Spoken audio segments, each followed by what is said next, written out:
Hey, how's it going, guys? Thanks for joining our live today. My name is Rick. I'm also known as Ricks2Cents.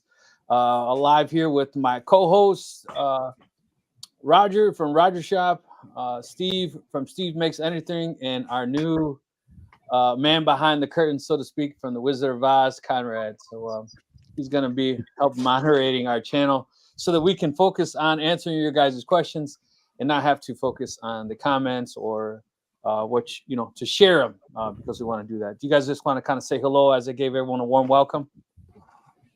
Hello. Yep. Hello, everybody. Man of one word.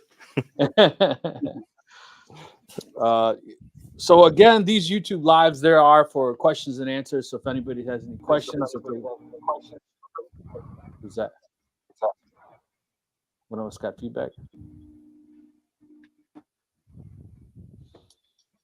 Yeah, so if anybody has any questions or anything you'd like to ask us, feel free to ask us in the comments below, and of course, we will answer them.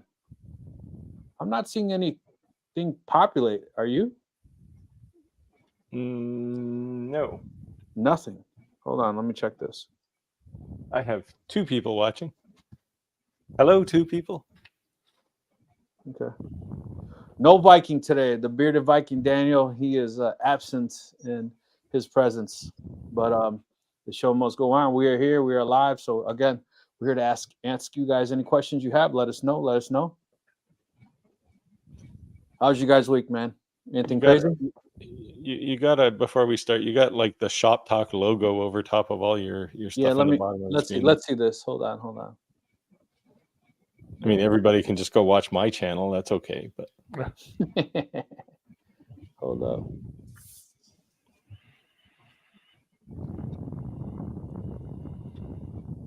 Boom. How's that? That's better. Geez, small crowd today.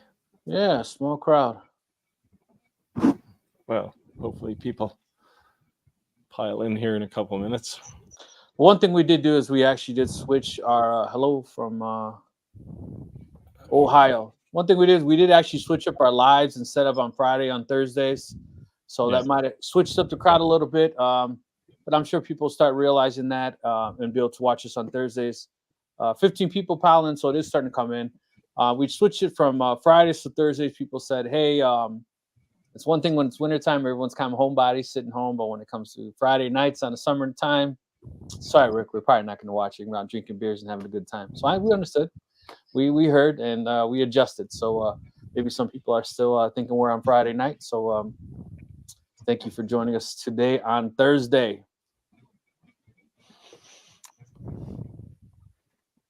I was going to say, hey, I was going to say hi, Conrad, but hi, Conrad.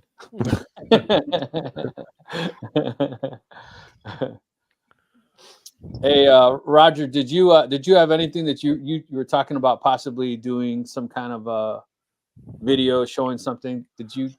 Well, I thought about it real hard, but what happened during this week is we had 600 square feet of ceramic tile floor tore out of the house, and then laminate put down, and then our big family room recarpeted. So I had to take out all the cabinets, put all the cabinets back in, and redo trim and move furniture, and it's been crazy, and I hurt. I'm getting too old for this stuff. No worries. Yeah. Do your knees still work?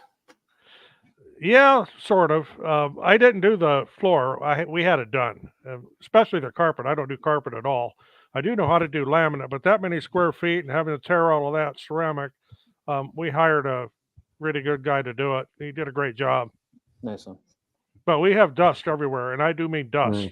Yep, I know. I chiseled 300 square feet of tile out of my house last year, and there was red dust everywhere. Yeah.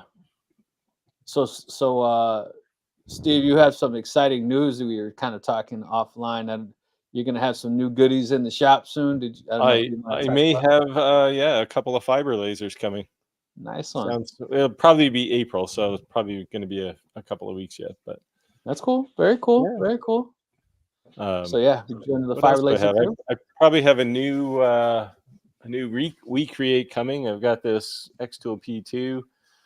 I want to talk about XCS2, which which is out there. I don't know if I don't know. Do you have an xtool laser, Roger?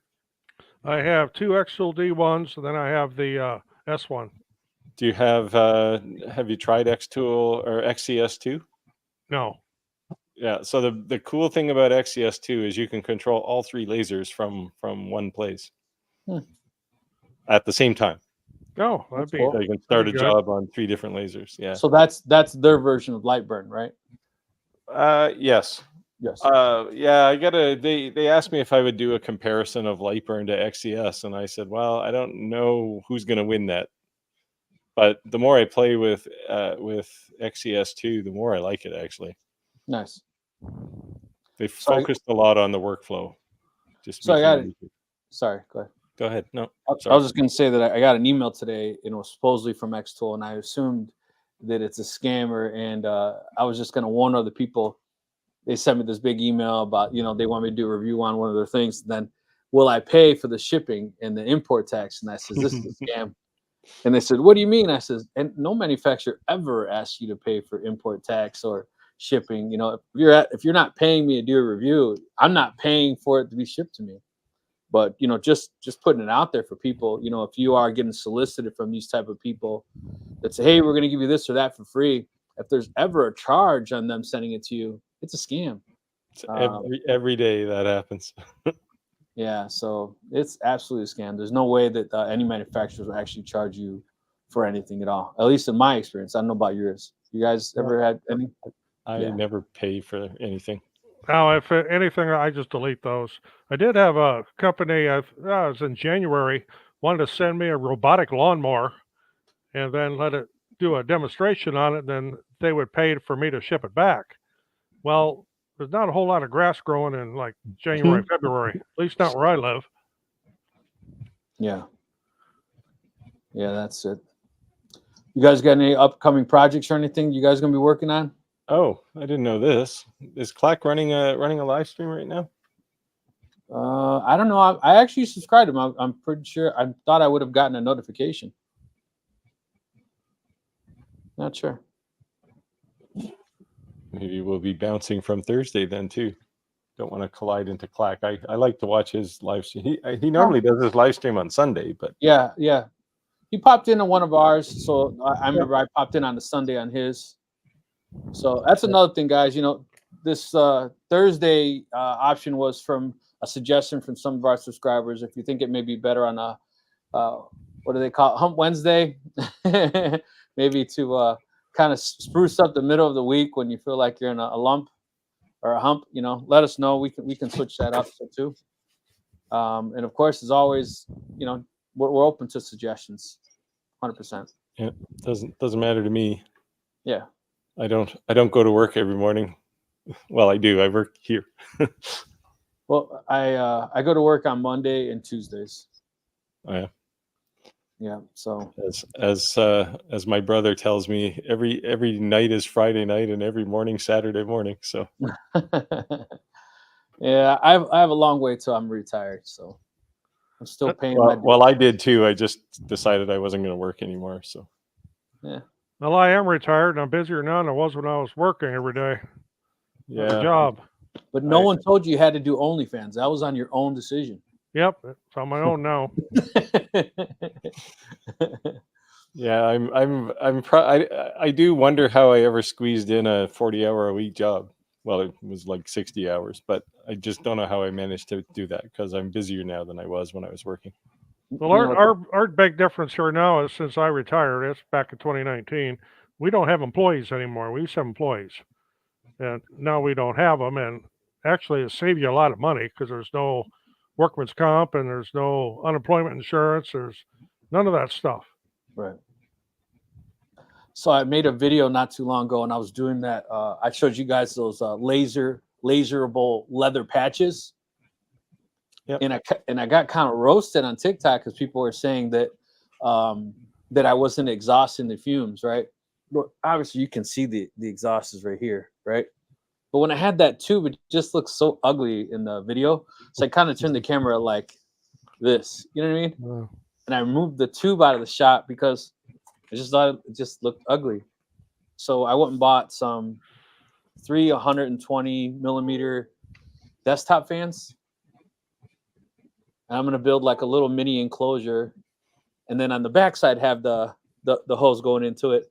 So from the front side, all you're seeing is RGB LED fans. So it looks a little nicer for the camera. Yeah, I'm gonna put these 50-watt fiber lasers, or 60-watt, I think one of them is, in a box too, because when you get to that much power with a fiber laser, it's just outright dangerous, right? So right. I mean, the Yeah. metal's crazy because you see like this when you touch the base afterwards, like how fine that is, that powder that's coming off. yeah, That's that stuff's not good to breathe for sure. yeah. Clack is doing his unboxing of an F1. We got some fellow competition. I could save a whole bunch of time and go get my F1. Here it is. It's going to be a short video because when you take an F1 out of the box, it takes about 3 seconds, and then you plug it in, you're done. Really? It's all pre-assembled? Yeah, pretty much.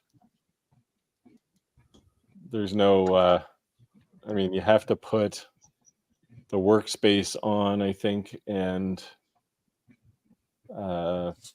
connect a pipe to it. So it's pretty quick. We're climbing. A little more people jumping in live. Thank you for joining us. Let us know where you're joining us from. Leave in the comments below. And of course, if you have any questions, feel free to let us know. Yeah. Once they realize Dave is just opening a box there, they'll be all back over here. Little Artur has a new H10 laser that the only assembly you really have to do on that's put the head on it and plug it in. I mean, it's all like 10 minutes and you're ready to go. Yeah, I love that trend, actually.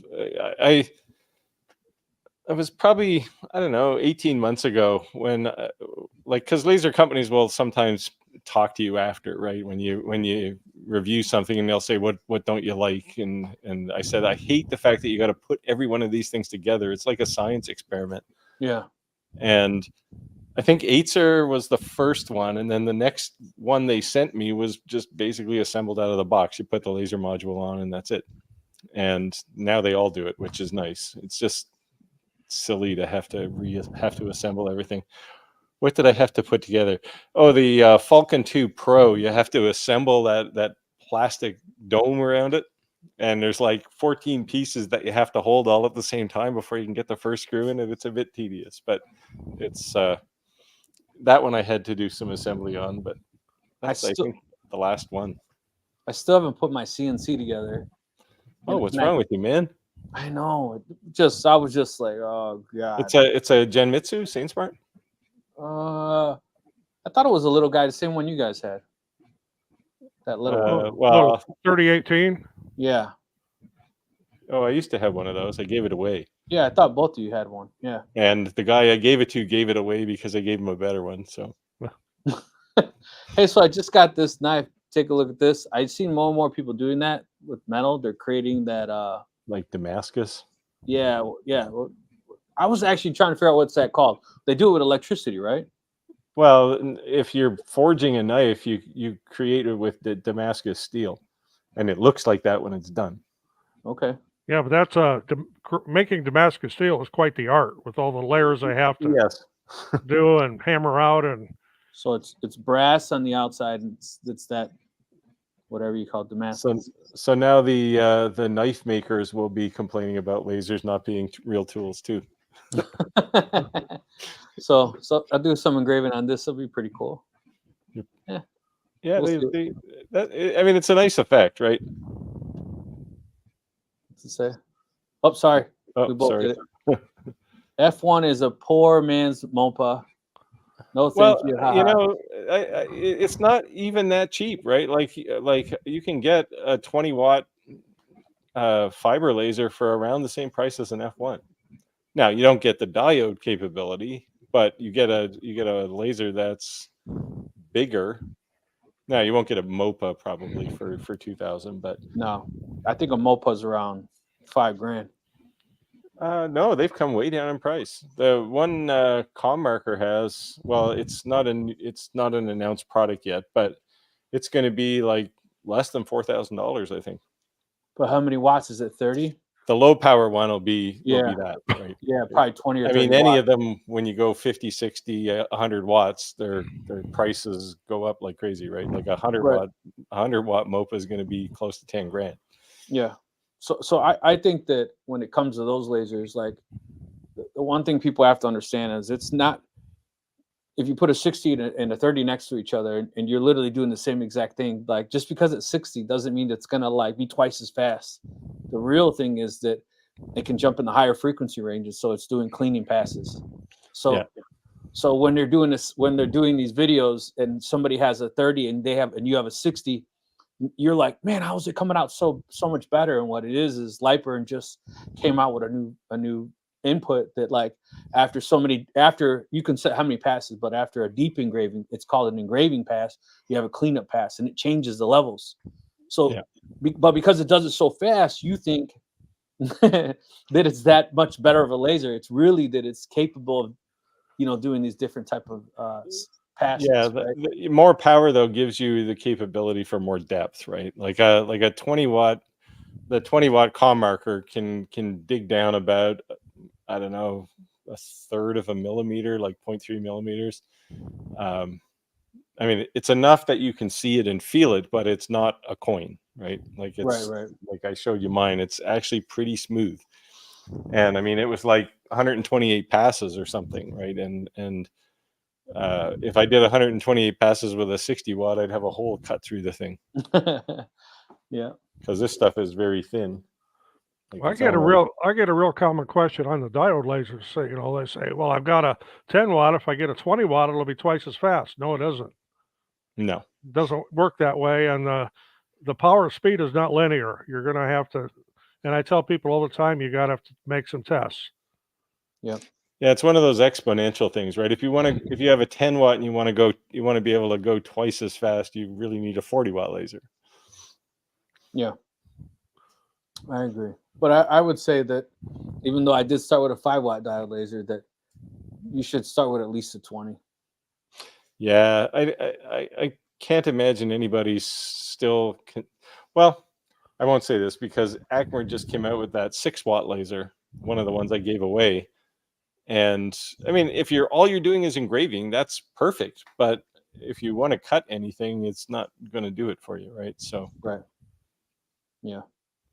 like a 40-watt laser will cut much better than a 20 watt, or even, well, certainly than a 10, but you won't engrave nearly as well. Yeah. For sure. And I wanted to see maybe it'd be cool for us to do come up with, everybody always asks what's the best laser, right? And there's no such thing as what's the best laser. The reality is, what are you trying to laser engrave, right? Yeah. And then the second question is, reality is, how much money do you have? Right? So I mean, come on, let's be honest. It's like saying what's the best car.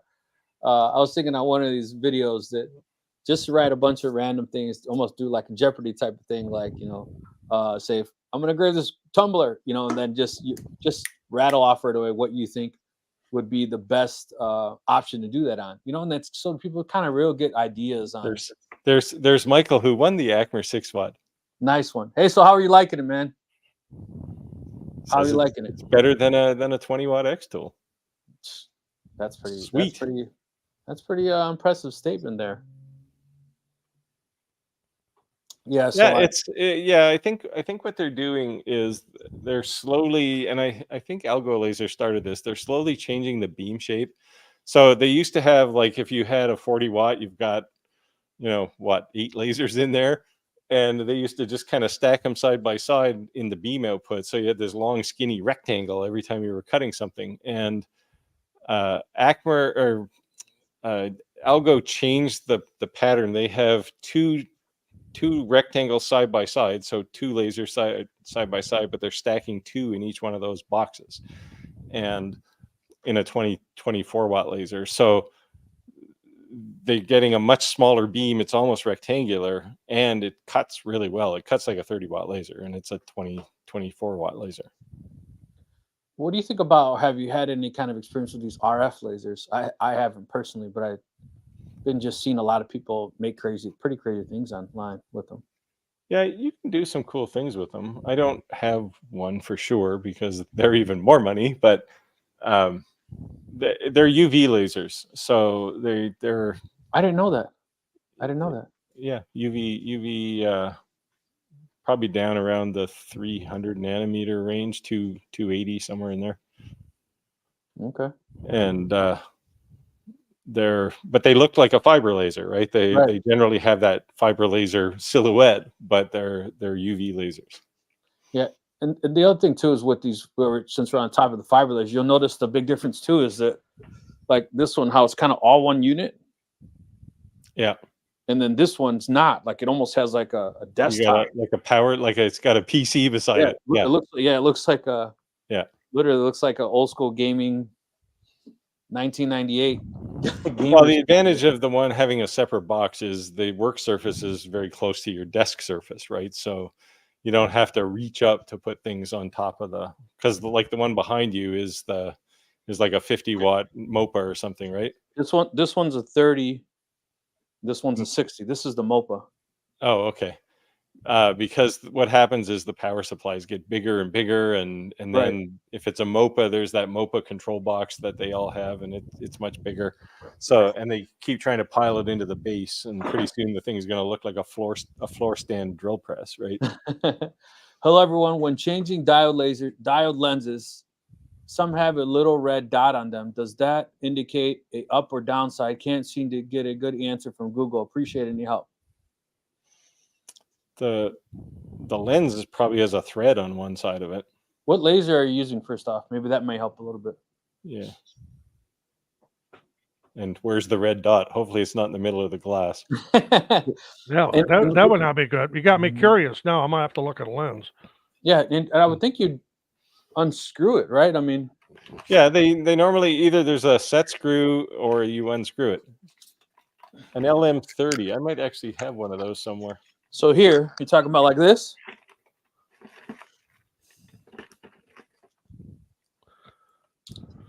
Literally this? Yeah, that kind of thing. But they normally have a thread on one side, right? Yeah. Yeah. You should be able, and the LM3 certainly does. You should be able to just unscrew that thing and then screw in the the ones I'm looking at that I have, the glass doesn't come out. This is okay, so they all do come out, just they're glued in, right? So you have to knock out. This is the spare that comes with the longer B1. Yeah, that thing's probably not actually a lens. It's probably just the just a piece of quartz, right? The protective shield. The lens is probably deeper inside the module, and I think it is on an LM3. But that's the thing that ultimately takes the damage if the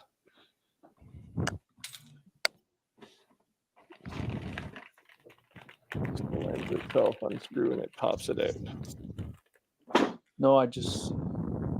Yeah, I don't... Hang on.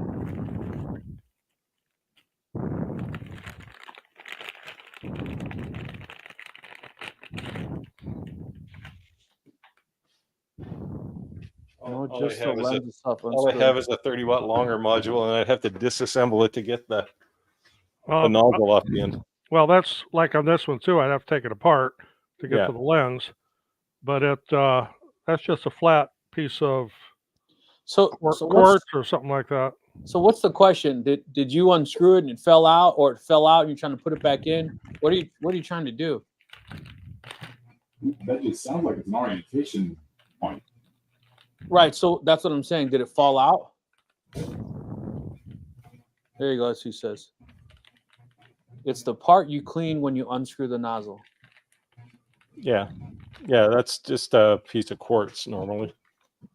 Yeah, it should just be a flat piece of clear quartz. Yeah, you should only have to clean the outside of it too, because the inside is sealed. Right. Yeah, if you're getting dirt or clouding up on the inside, there's something wrong there. Yeah. Now you could have dirt baked to the glass, but depending on how dirty it is. Yeah. But most lasers, I don't remember if the or Tour includes them or not. Most new lasers include an extra one of those things, and you can just unscrew that one and put the new one in. But yeah, you know, the thing is too is I see all these people all over Facebook now advertising that there's is better than what comes with the manufacturer. That's one of the first things that they skip out on. They're selling the extra glass, you mean? The lens, the glass that covers, the last cover that when the laser comes out, that they're getting rid of that. They're replacing with an aftermarket. Oh, yeah.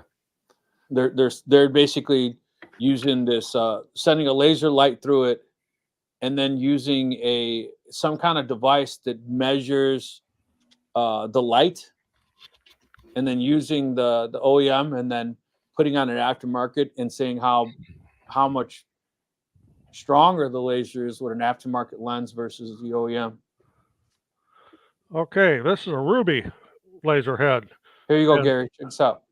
This lens here is convex. So when you unscrew this part here, I get that real tight now. When you unscrew that, oh, what happened? There we go. When you unscrew this, the lens actually comes out, and you could actually put it in backwards, but the convex side goes down. But like I said, this is a ruby head here, not a regular diode. Now, if I look at here's a 30-watt diode. It's got the air assist nozzle on it yet. Yeah, I got one of those too. It's probably the same one. Is that a? Yeah, it's a longer, right? Yeah, this is a longer 30. It's exactly what this is. Yeah, I took it off. I've got the 40 on my B1 right now. But this has looks like this has a flat lens in it.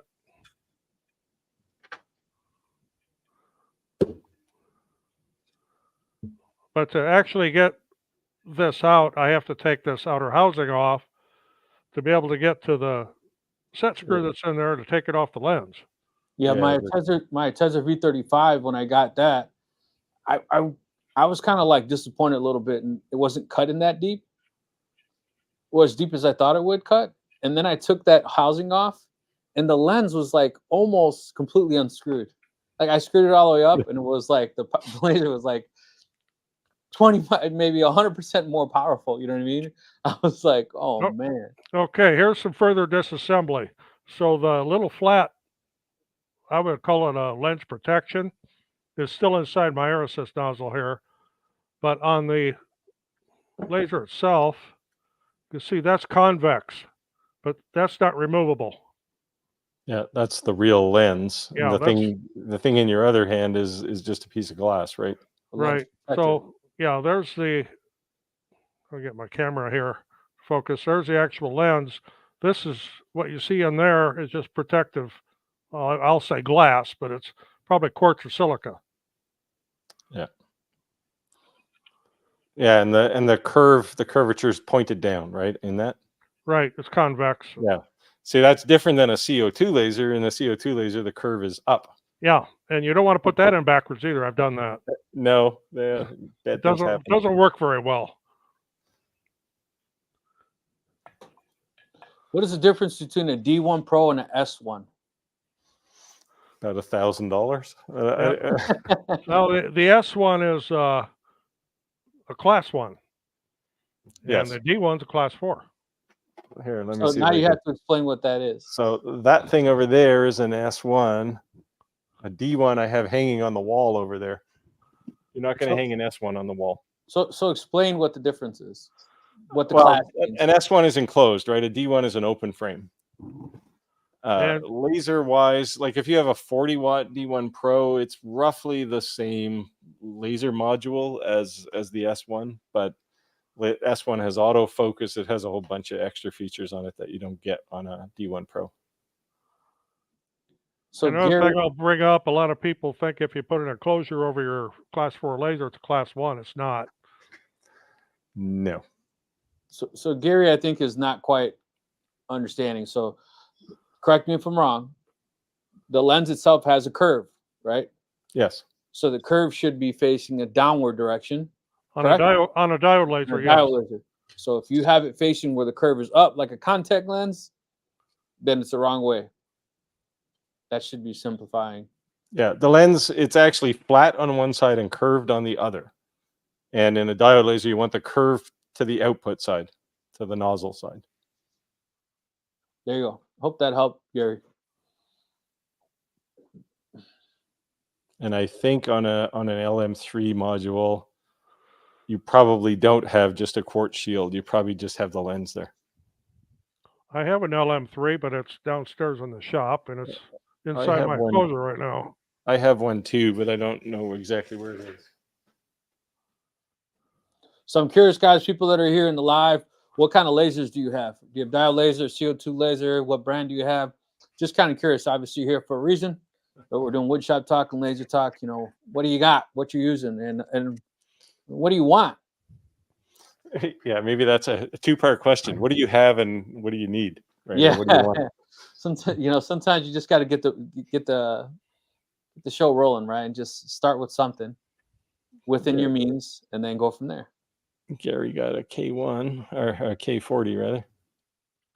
The KF starts here. So we all have K40 is a decent laser, right? It's a good old solid design. It hasn't changed in about 5 years or more. Yep. And I have one, and if you're going to cut clear acrylic, it's perfect for it. Yep. Yeah, we all have one. We create. I like that laser. Yeah. Yep. xtool. S1. I like that laser too. I like a D1 Pro. I should get rid of mine actually because I don't use it anymore. There's still a lot of Ortour lasers around. I'm shocked. I have two of them. Yeah, I got. Well, I have an Ortour. They made a 5-watt one. What the hell was it called? Or a The Ferro? LM2. Well, Ferro, the cheap brand of it. Is it this guy right here? I have one of those. I have an LM2 or an OM2. I have an OM3. Wow, I got rid of the OM3. The old Ferro right there. Yeah.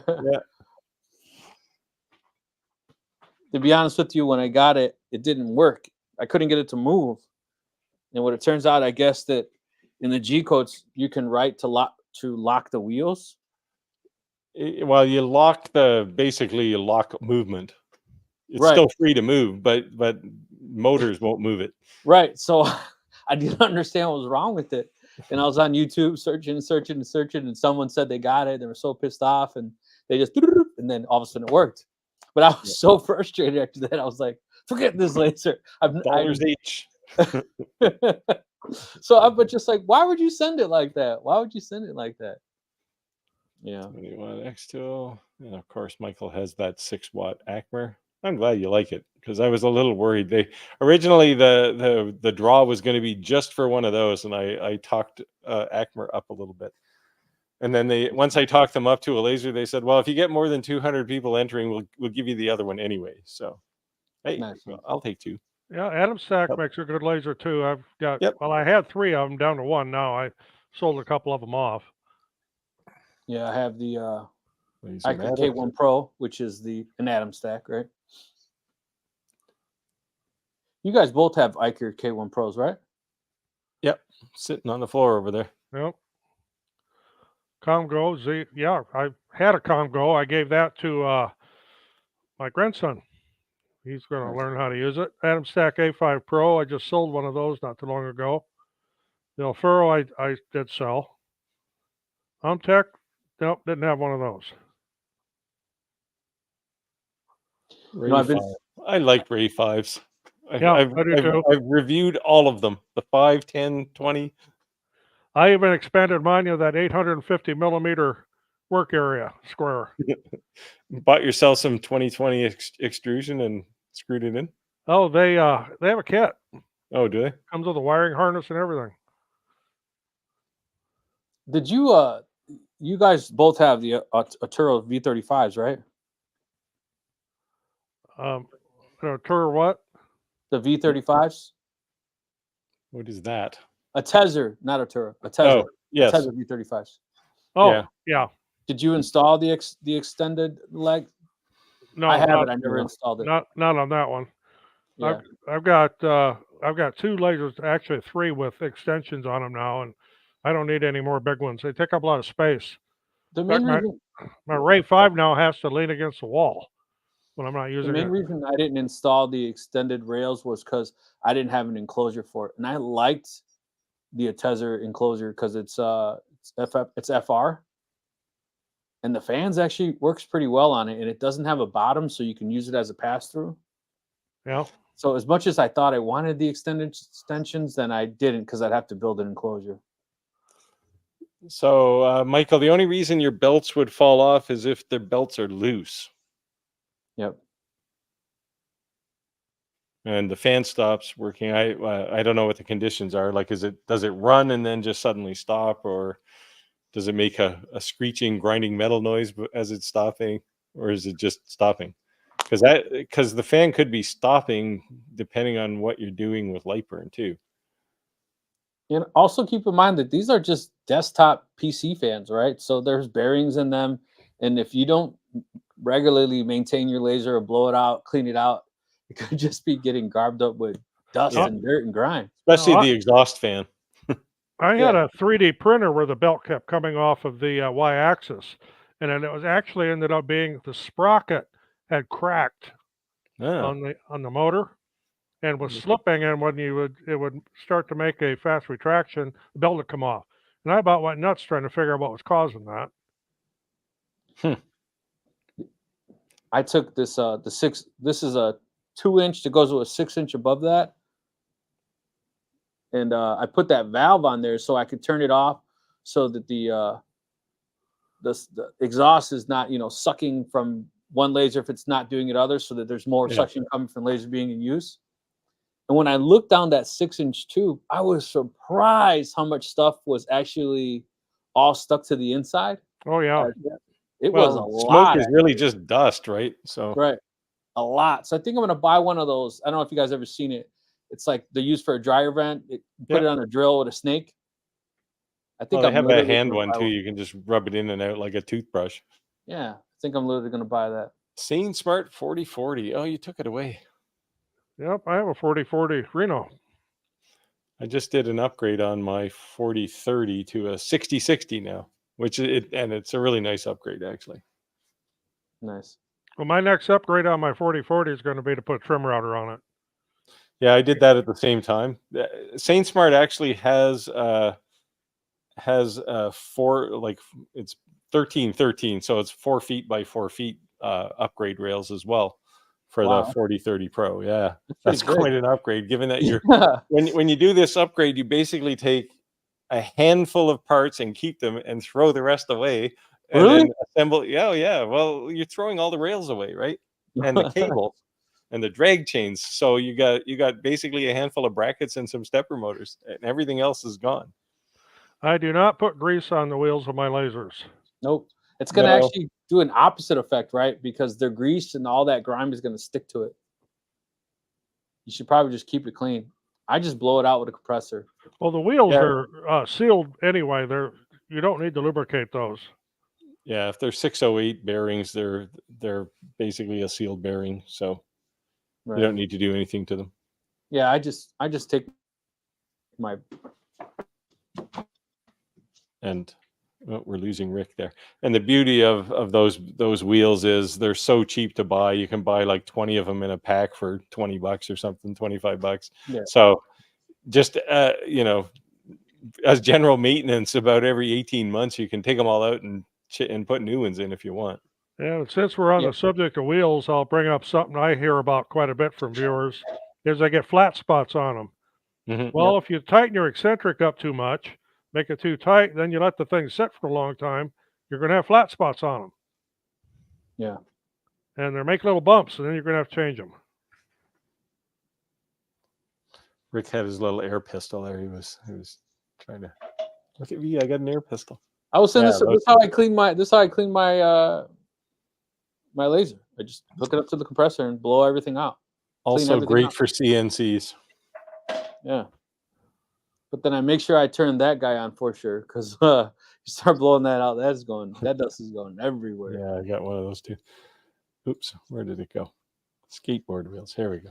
Yes, 608 wheels are essentially the same wheels that skateboards use, same bearings. Yep. Very cool. Yeah, well, it's cool, man. You definitely see a different variety of lasers that people are using, and I think it's common to see if you own one, you own none, right? Because if it actually becomes a business, or then you can't just be down. So or you can't have a big project just running all day on one laser. So you're always upgrading to more than one. Yep. CO2 lasers, especially diode lasers, are generally pretty reliable. They give you a little more notice when they're going to fail than a CO2 laser. It'll just stop working one day, Yeah. and if you've got a big project that's due tomorrow, you got to have another laser.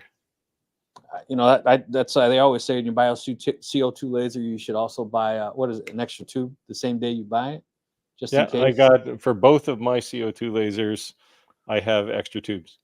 Yeah. I have an extra tube for mine, on port 40, but I've never had to put it in. Yeah, I I've haven't got put it. quite a few hours on it. I haven't put either of mine in either, but it's the comfort of knowing I have them. Yep, I agree. How's the longer Ray 5 20-watt? I've seen them fairly cheap. Can't afford the new 30 and 40. It worked just fine. Yeah, I love it. It's a good midpoint laser too. Yeah. Yep, they're practically giving those things away for what you get. I mean, it's an open frame laser. It's 4 or 5 year old technology, but the things work all the time. Like you turn them on, they do exactly what they're supposed to do. Yeah, I just put my 40-watt together. I haven't actually used it yet, to be honest with you. CO2 mom port? No, the longer. Oh, Yep. yeah, the B1. Yes. Yeah, that's a nice laser too. Longer Just- makes, I like their lasers. Like they're fairly quiet in the market, but their lasers are generally pretty solid. I actually have two of their 3D printers as well. It's one of those things. I like something if it works and I don't have problems with it. That's kind of my go-to machine. I got the 23450 CNC. Which software should I use? I bought depending on your advice. Oh, there you go. Now it's my fault. Yep. So if you're talking about design software, then you're going to look at something like, Easel is one. It's probably a good cheap entry level design tool. Fusion 360, you can get the free version of it, but you'll have to put a plugin in there to export SVG files that you can then load in. As far as G code generation, those are the tools, but to send it to your laser, we talked a bit about this last week. There's Candle, which is not so good. There's UGS, which a lot of people use. I've used it. And G-Sender, which is fairly new. It's done by the guys who build the long mill CNC, and it's open source. It's free, so you can download it. It works with any CNC.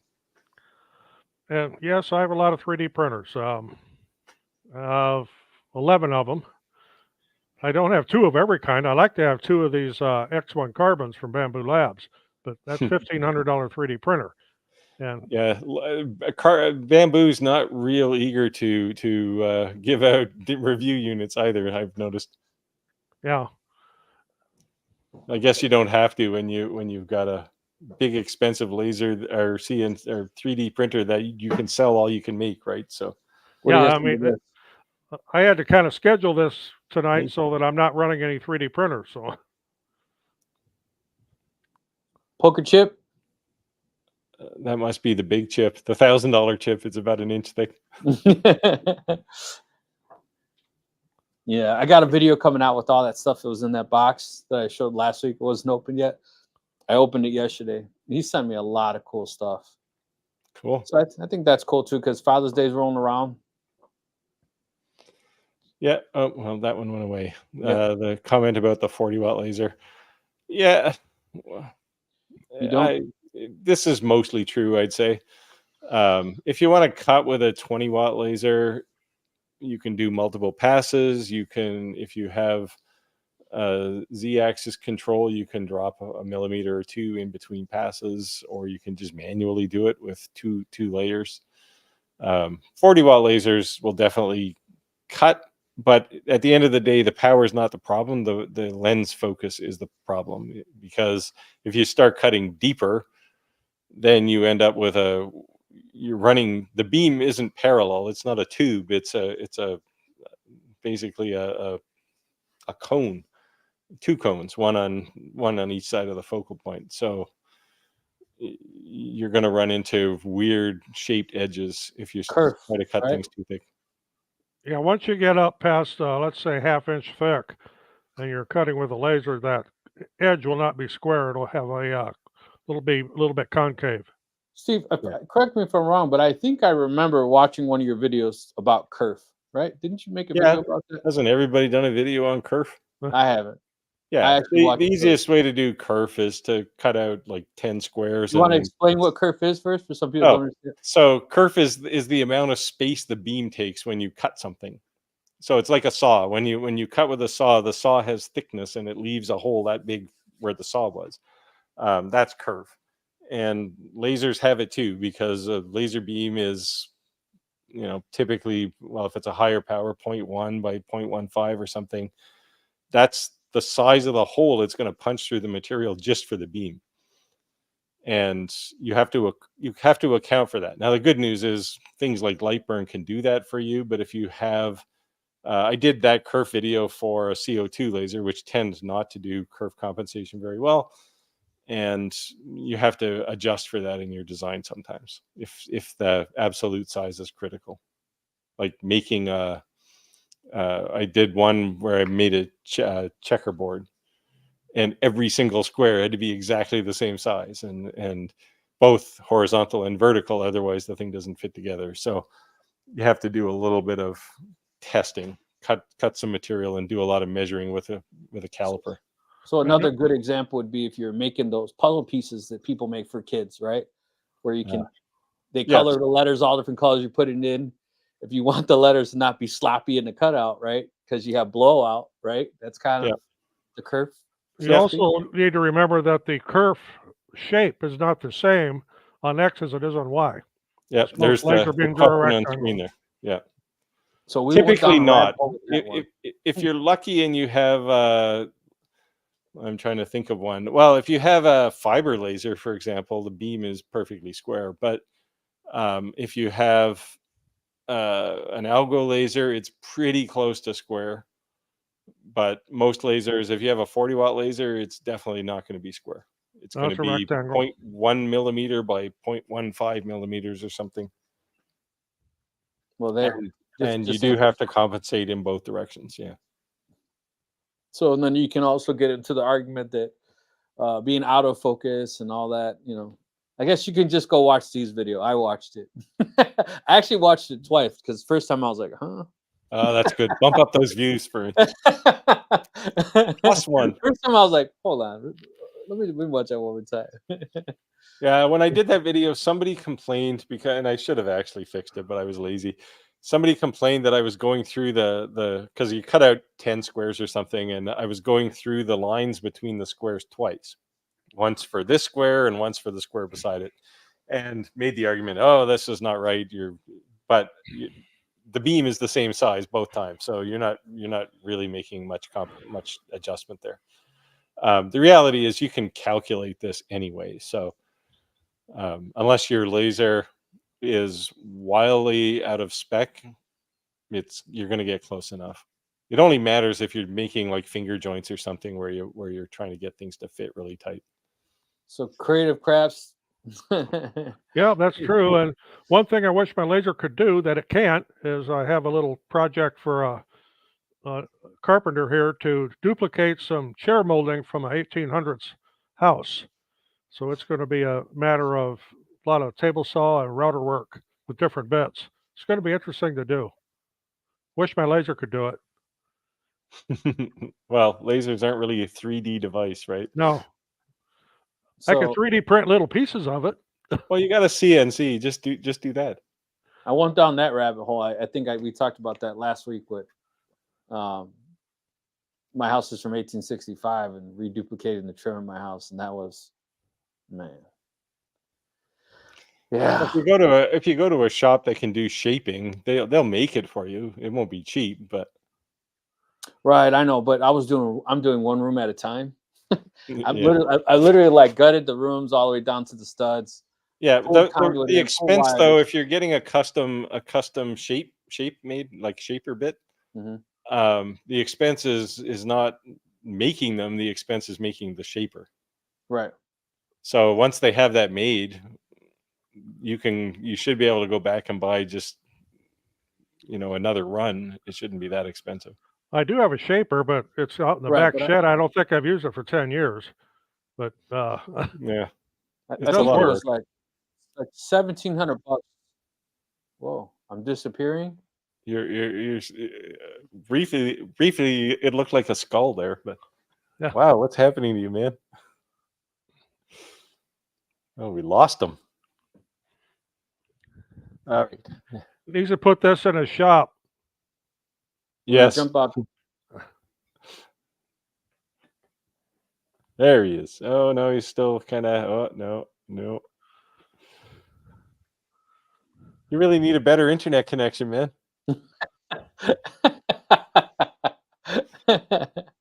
Hold on. Spends all his money on Hold on. metal bits. Yeah.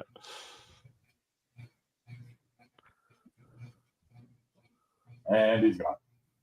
Yeah, although I do have wireless up here in the loft, I don't use it for this. I'm hardwired into our. I've got a managed switch that's down in the shop, and it goes through the switch. We have fiber internet here, so it's really fast and reliable. I am literally fiber from this computer to the internet. My Yeah. entire backbone in my house, my network backbone is all fiber. OM4. The sad thing is I'm 40 megabits in the house, but as soon as I go out to the outside world, it's like 2 megabits or something, or 2 gigabits, 40 gigabits, not 40 meg. When I had my house built, I put in a wiring closet, ran Cat5 to every room in the house. My master bedroom has a switch set up in it. And now you want to upgrade it all to Cat 8?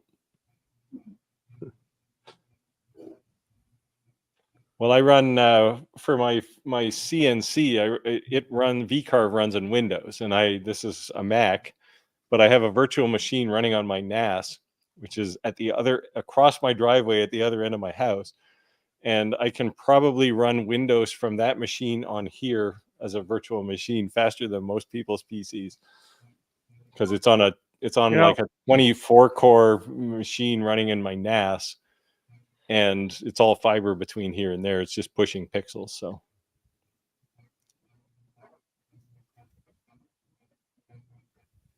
Yes. Well, a pentacle is actually a protection symbol, just like a horseshoe over your door. It doesn't necessarily have a religious implication. It can. It's not satanic, though, because the pentagram would have to be the other way around. And it's not a Star David. I heard that one before, too. Star David is completely different. it's 2 triangles, right? It's a 6-pointed star. Yeah. Yep. There's my vote, Michael. Fiber optic all the way. Yep.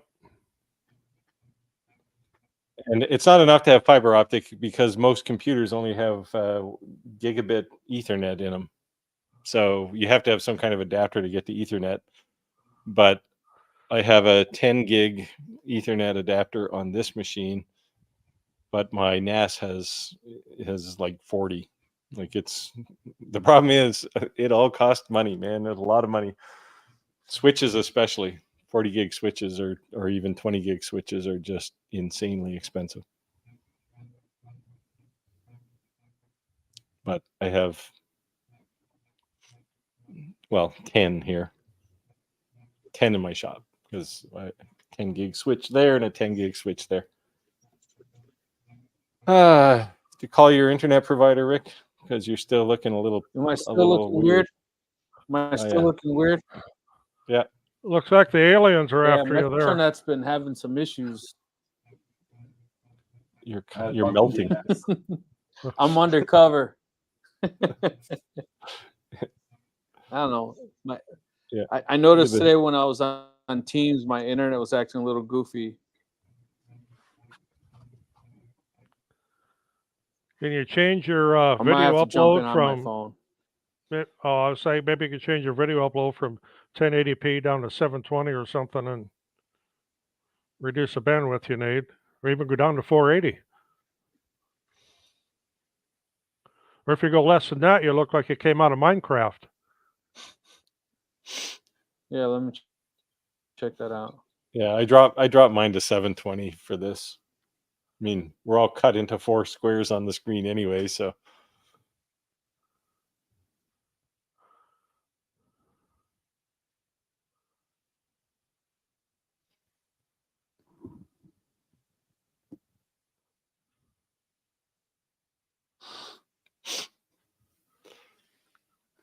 I don't know. Maybe he's mining for Bitcoin on that computer. That would use up There a you go, lot of mining video. script. Yeah.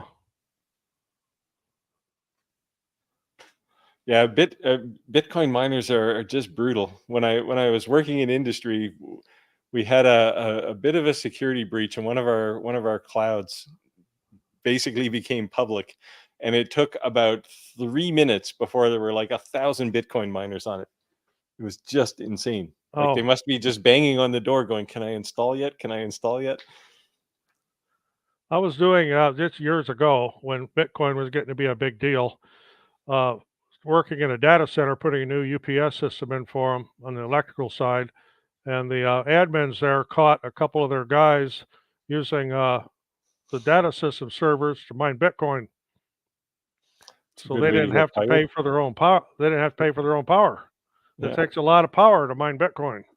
yeah, really increases the profit margin of your Bitcoins. Yeah. Well, that's why these guys were hammering on them, right? It's just like we're building development tools in the cloud, and the first thing people develop is a Bitcoin miner.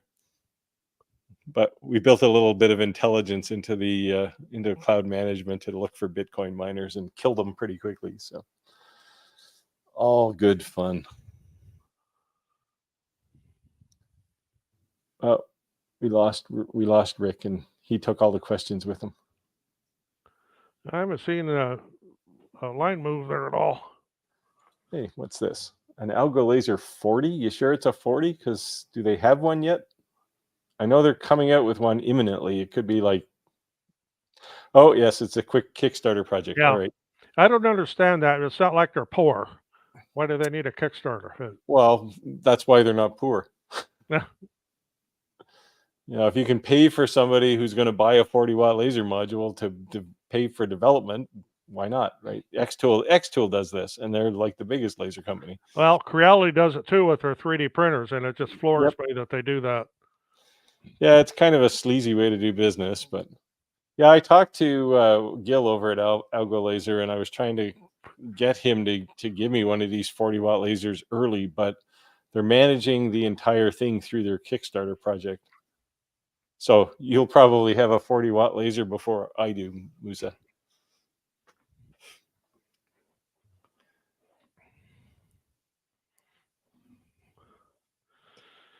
As far as the Algo laser goes, it's a good machine. I have one. It's not the 40, I have the 30, but it works just fine. Yeah. Do you have a Delta or an Alpha? Alpha. Yeah, I have a Delta, 24-watt Delta, and I love the thing. And so Algo Laser spending time trying to build an ecosystem around their lasers, as opposed to let's just make the biggest, coolest piece of technology. And I think that's probably the right approach. That's actually what xtool is doing too. And I just know that at some point xtool is going to turn off the LightBurn switch and just say, you don't need LightBurn anymore. And they certainly made it difficult with the S1. You can run an S1 in LightBurn, but it runs like crap by comparison to XCS. Yeah, I do that, but of course I got to get the new software on it now, because right now I can only use it on the S1 or on the D1, not both. I can't have it set up for both. Yeah, you can download, well, anybody can download XCS2 now, beta. Yeah, you can. Just haven't got to it. Too many things going on. What else have you got to do? Yeah. Oh, Rick is kind of back. He's he's about 1 frame a second right now. I think it's because he said he said oh geez, turn on echo off. turn on echo off.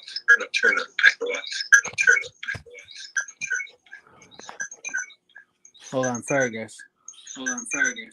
Technical difficulties. Yep. Echo. Echo. Oh come on, you're gonna kill our reviews, man. Somebody's got to have the best There you next go. time out here. Okay, he muted. I was struggling with my S1 all week. They gave me XCS2, and the first thing it said was do a firmware upgrade on my S1, and I clicked OK. And when I restarted it, I had the flashing purple light of death on the front panel here, and I just couldn't connect to it anymore. But just before I came online here, I managed to finally get it working again. I'm always real skeptical about any firmware upgrades. I always wait a while when they come out with a new. It doesn't matter who it is. Always wait a while and let them get the bugs worked out. Yeah, that's good advice. I'm always a little alarmed when my car takes an update. Can you guys hear me? Yes. Sorry, Oh. on my phone. Metronet's being a little goofy. I noticed today when I was working that Teams was saying my internet was slow. Sad that your phone is faster than your fiber line. Yeah, I know. I spent that $2,600 on this latest and greatest, the new Wi-Fi routers too, but that doesn't make a difference if your internet speed's not working right. Yeah. But I can't see the comments or anything because I'm on the mobile. I didn't download the app, so if you guys can share the comments, whatever, or No one wants to talk to you anyway. Rick's. There you go. Oops. There you go. Nothing like a beta firmware update, and that's I think what this was, because it was something specific for XCS2. But I ran the P2 all day, and then I took the exact same cable from this computer and plugged it into the S1 after 4 days of it not working, and it went boop. Here I am. Nice. And I'm not sure what it was. Reminds me of the old BIOS update days. Those are always fun.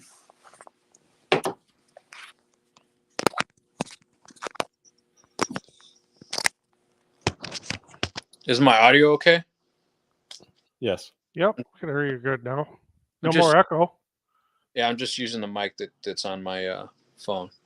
I'm not using So- my mic. So Creative Crafts, when you say xtool crashes, does the laser crash or does XCS crash? Because I haven't seen the laser crash. The only Today was time- the first incident I've ever had with an xtool laser, or this week. The only time I've ever had my xtool laser actually just stop is when the power went out. No, yes, it's XCS. Yeah, I've had XCS go down a couple of times, but not on any kind of common basis, like a regular basis. It'll periodically go down once or twice. I run it on a Mac though. I don't know, maybe it's different on the PC. The one thing I will say is that, and I've been guilty of it, you use a certain computer for something and you just keep it on, right? You don't ever turn it off. Yeah. So like, oh, this crapped out. Is it really that, or did you download a Windows update and then you haven't restarted your computer in 8 months? Yeah, this computer's on all the time. Yeah. I bought it about 7 months ago and turned it on. Yeah. Like this one right behind me. Yep. It's just always on.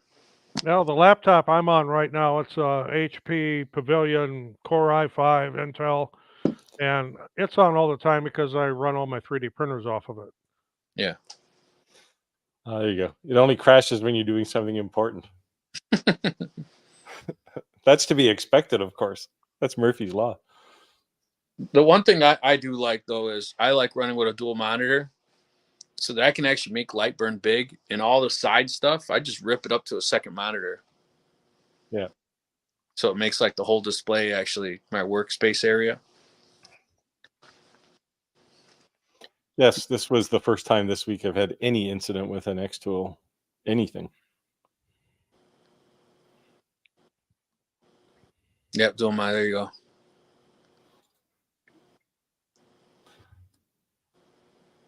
I never seem to do anything important enough that I require a laser to be battery backed. My entire shop is not wired to my generator, which is why a few weeks ago when the power went down, I just went black, like feeling around in the dark in my workshop in the middle of the night. I mean, I do have battery backup on my servers here, but yeah, I don't on my lasers or 3D printers or anything. Yeah, my NAS runs on a UPS until the generator kicks in and replaces it.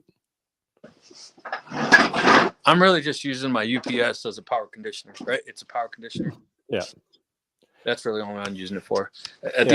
Mine runs for 45 seconds until the generator starts.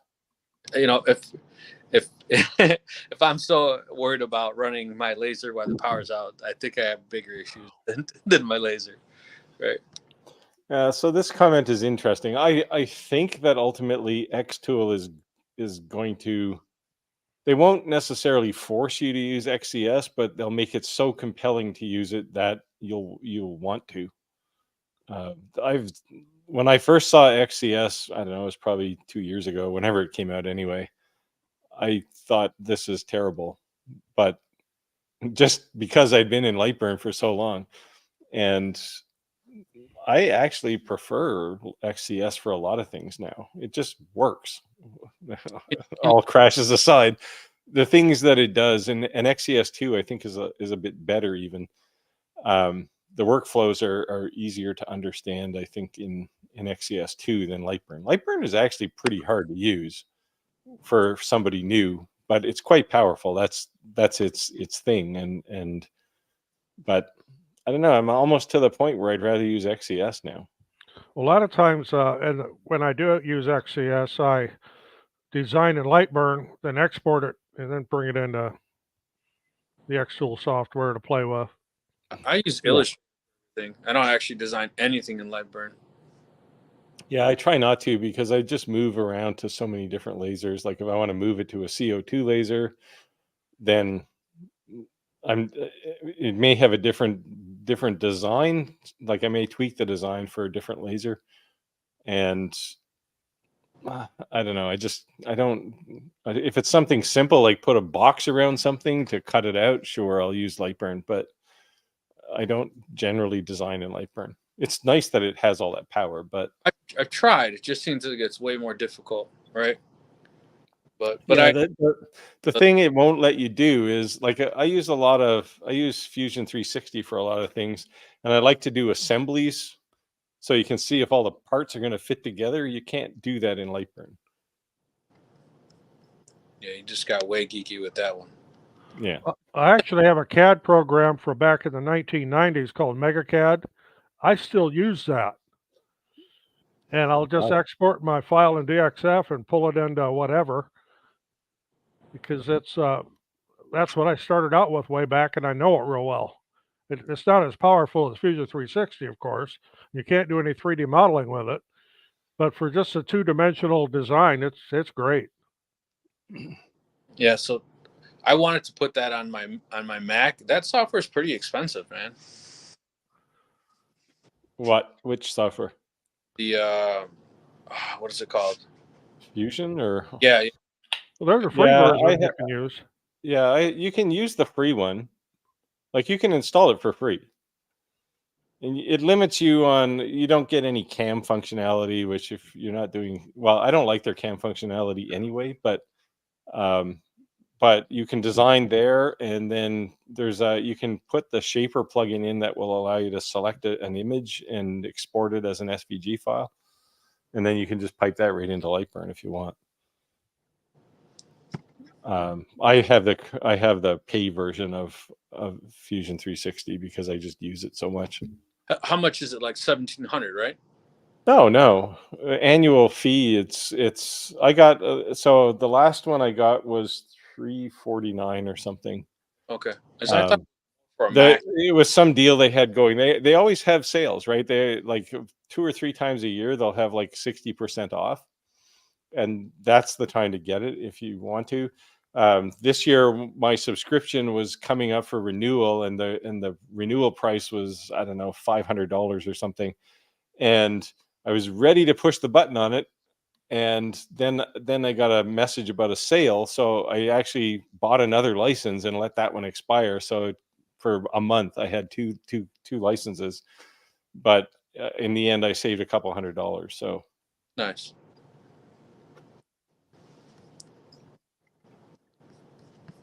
I've just gotten accustomed to using my Mac now. Like, it was like I've never used a computer in my life when I first switched, but now it's like, man, it's, I don't know. yeah. Frank is this is the Charlton Heston comment, right? They'll take LightBurn from me when they can peel it from my cold dead hands. I like LightBurn too, make no mistake. I use it for almost everything, but if I'm using an xtool laser, I probably will use XCS for most of the So time. you said that like repeatedly. So can you give me an example of really what's better on it? So it's so basic laser function, LightBurn is better, but most of the xtool lasers have additional functionality like contoured focus, right? So if you got this really wavy thing and you want to engrave something on it, you can't do that in LightBurn. So you have no choice but to use XCS anyway. And yes, to use LightBurn to its full potential, yeah, there's a pretty good learning curve there. It does a lot, right? And LightBurn. I don't know if you listened to the keynote from the LightBurn conference back in, I guess it was January. Yeah. It's pretty clear that LightBurn is built by a bunch of software developers as opposed to users, and that's potentially bad. But I mean, it gets things out quickly. But the problem is developers, and I speak from firsthand experience, think in a different way, right? And they go, yeah, I know what a user wants. They want to be able to be able to turn on some crazy low level functionality. And the reality is most people who use a laser just want it to be a laser. They don't want to have to think about it, right? Especially if you're in business. So, but if you do, LightBurn does a lot of things, but very quickly over the last, I don't know, year or so, XCS is starting to do most of those same things. Does it come free with the laser, or do you have to purchase it? It's free.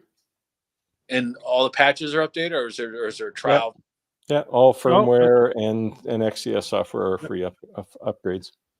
But you can only use it with xtool lasers. That's the thing, right? But the reality is no other laser is going to have contoured focus, so you probably don't care anyway. Right. But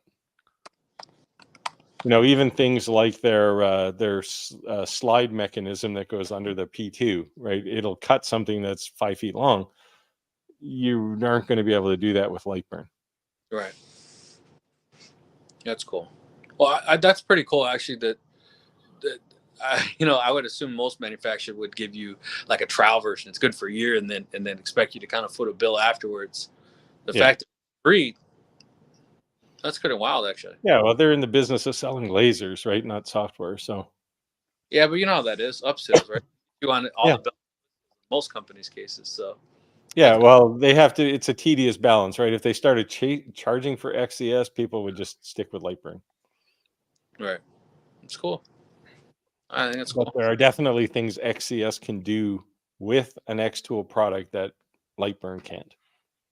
So you heard it here. So my question is for anyone else in the live: do you have the same opinion? And what do you think is beneficial to use xtools software versus aftermarket? I'm curious to hear what other people's opinion is on that. Oh, I could give you the counter argument too, but Go for it. Well, it's one design for every laser, right? If you're using LightBurn. Like a design in LightBurn, you can put to an xtool laser as long as you're not using any of those special features. So there's benefits. But LightBurn is a professional tool. That's why I learned it, because I also want to be a professional one day. Alrighty.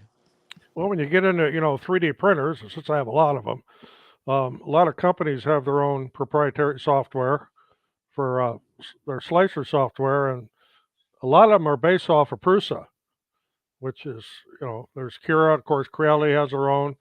The hell is the name of that one? Oh, Kitty has their own, and yeah. of course Bamboo has their own. But Bamboo's is very powerful. I like their slicing system. I really like it. Wish I could use that on my other printers, but you can't. Yeah, unfortunately, Snapmaker has their own too, and it's terrible. Yeah. And you can't use anything else. Oh, they got it locked down? Well, it's weird. The user experience is just weird, and their laser or their CNC, well, it's a laser CNC and 3D printer, will only talk to Luban. And even basic things on the laser side, like setting the power, it's just weird. Like it's not speed and percent power, it's crazy things that your brain doesn't work on, right? Like just bad units. And I don't know. I'm waiting for somebody to bring up laser Gerbil. Well, there's something that I don't use at all, but I get questions on all the time. How do I do this in laser Gerbil? Well, people ask because it's free, right? Yeah, but that's pretty far down the ladder as far as good software for operating a laser. It works, and that's about all you can say. Barely works. Yeah. Pass-through. Okay, pass-through is if you would have like a conveyor on the S1, or if you want to do a long porch sign and do it in sections. I think this is different pass-through. I think this is the pass-through for images. And Seizo, correct me if I'm wrong. Are you talking about the pass-through for image? Because that one is you process an image with an external tool, and then you give it to LightBurn and say, don't make any modifications to don't adjust the G code. Just do what I tell you to do. Oh, right? that's a different type of pass-through. I do a lot of porch signs, yes, so it's we the do image one. Okay, pass-through there too. Yeah, that's incidentally the pass-through that you're talking about, Roger, is the reason xtool has built XCS, because LightBurn doesn't want to entertain anything that isn't lowest common denominator. And it's really annoying, certainly xtool, but there's a few other companies that want to add capability, and they can't because it's not supported by LightBurn, and they refuse to do it. This is the supporting evidence for my comment a while ago that sooner or later, I think LightBurn is going to disappear because they're not keeping up. And I can't blame them, because it's hard to keep up with all those features that are coming out. But pretty soon you'll buy a laser that has a whole bunch of capabilities, and LightBurn will just drop, right? It just won't work. And I think xtool is going to certainly push that to make it happen. Crazy.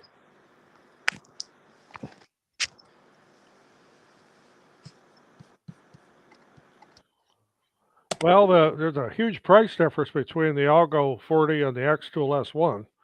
The Algo is going to be quite a bit cheaper. It's also open frame class 4. The S1 should be a class 1, but you're going to be a little bit limited on your working space, because you can't pass a board through the frame or anything on it. Have you seen pricing on the 40-watt Algo laser, Roger? No, but I'm sure it's going to be quite a bit less than the S1. I would say it is. For one thing, it's open frame, so they're saving a whole bunch of cabinetry price, right?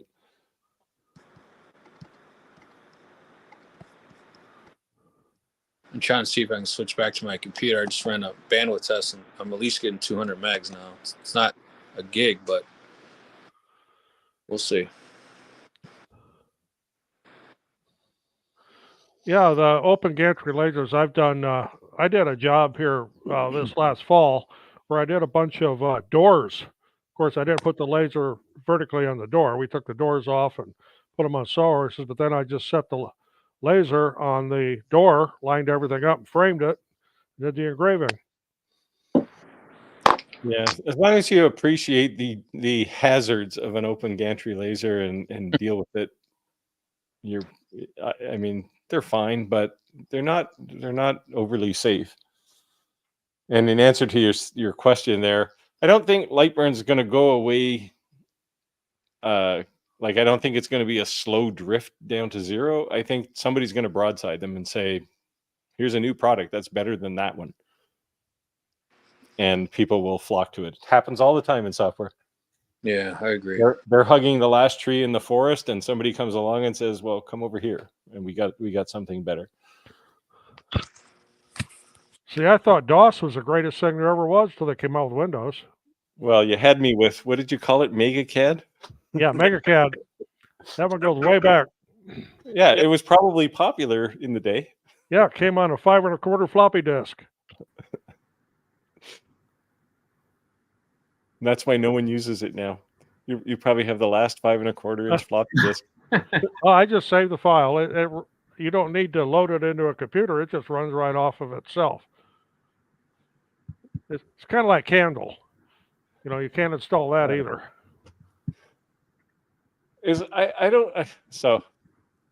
So I don't get the whole stovetop cover thing, but a lot of people seem to make these things. Is this like a big deal in the US? Like people want to cover up their stove? I don't know. It's definitely because lots of people talk about these things.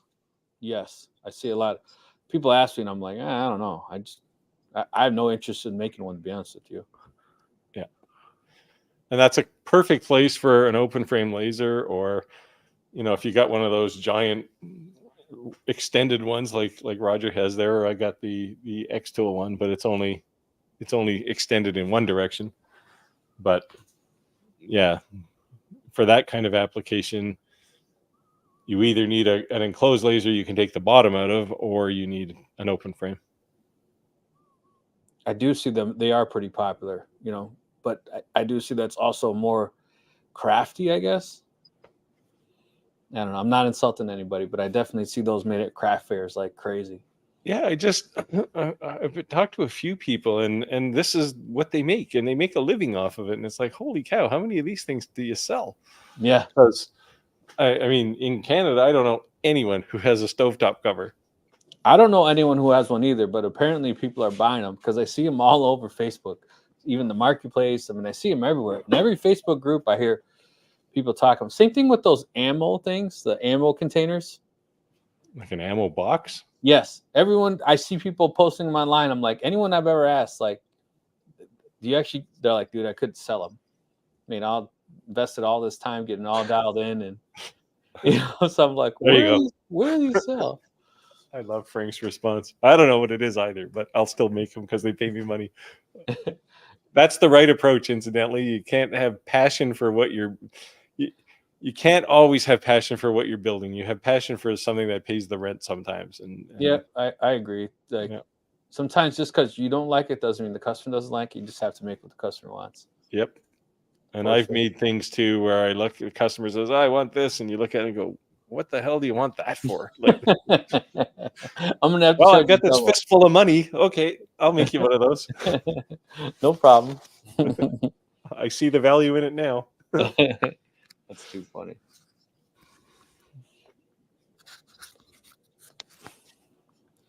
Yeah, so this is how I thought it was going to be. Like it just gives you more counter space, right?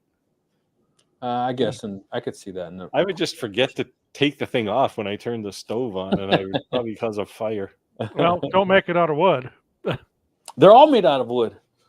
Oh, I would think you'd want to make that out of aluminum or something. Everyone I've ever seen, they're made out of wood, and they engrave like a monogram on it, and they do like an inlay or black or white or I see them constantly for sale online.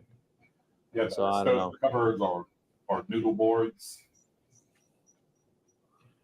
Yeah, on most modern stoves, the induction stoves, it wouldn't matter anyway, on or off. It's not gonna hurt anything. Yeah, if you have a one of the ones that you actually need to put a pot on, right? Yeah, the induction tops. Induction. Probably wouldn't want to put screws in it though. That might be interesting. It burns its way out. Let's say stove covers are used for extending your counter space in small kitchens. Yeah.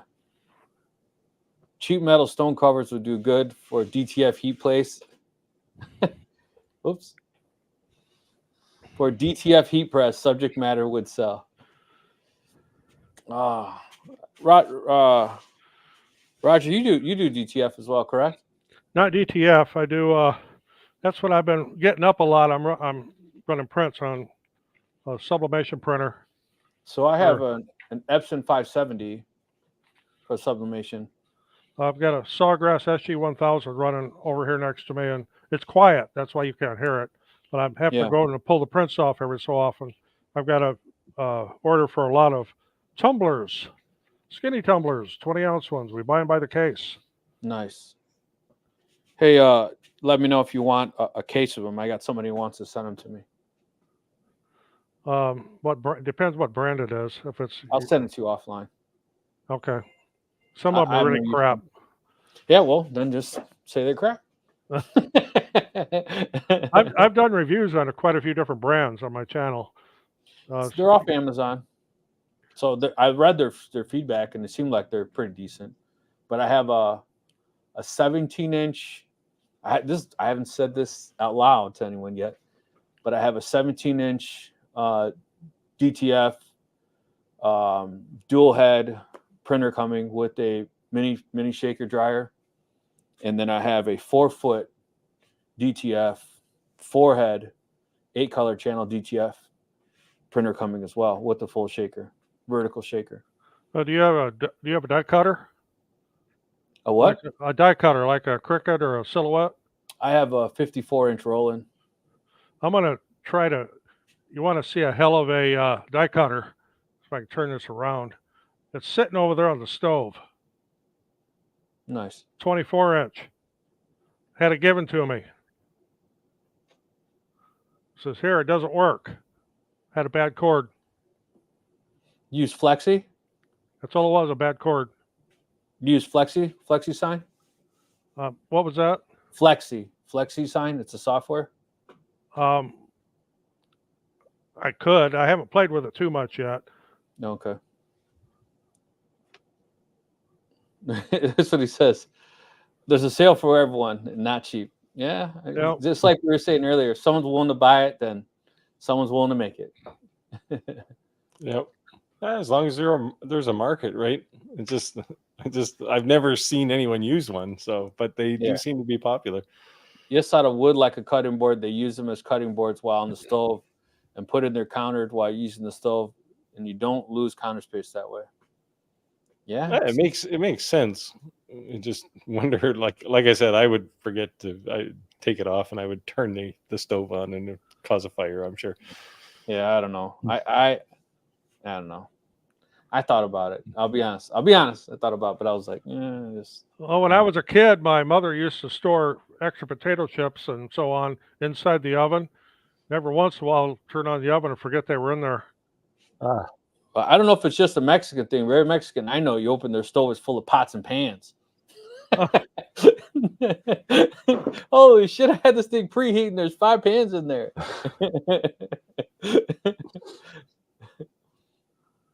Yes. There's. Oops. Whoops. Yeah, there you go, Roger. Now they're saying you need it. That's a functional stove cover for sure. You need a cover now, so you can put your vinyl cutter. That stove is fully functional, but the gas is turned off to it. We don't cook up here. There's a refrigerator up here too, but it's not on. This is strictly an extension of my shop now. Originally, we used to live up here while we were building our house back in the 90s. And mother-in-law lived up here for a while till she passed away. But since then, it's it was storage, and now it's a 3D print farm and laser storage and a laser room and heat presses and sublimation printers. And maybe someday I'll turn the whole camera around. You can see the other side of the room here where all the heat presses and everything are. Yeah, so I think I mentioned it last week. There's this new feature that's in StreamYard that we can make someone type in a hashtag, and then we can use the it automatically picks the giveaway, so we don't have to do what we're doing. It's kind of randomly scrolling and then sharing a message. I did get a ton of we talked about when we're offline, blanks for the fiber laser. You probably can't really see what they are in there, but I think next week for sure in our live, I will be doing a giveaway. We'll give away something kind of cool. A 50-watt MOPA laser? Not a 50-watt MOPA laser, but I'll give them a laser engravable something. Customized to their liking. Yeah. FlexiSign is spendy. I like FlexiSign. I've been using it since the 90s. But they have, I heard people using it for all kinds of stuff other than sign stuff though. I didn't know it was like, yeah. But that's all I use it for is vinyl plotter. Oh, Roger. Yeah, I'm busy. From about 5 in the morning till 10 at night every day. You know.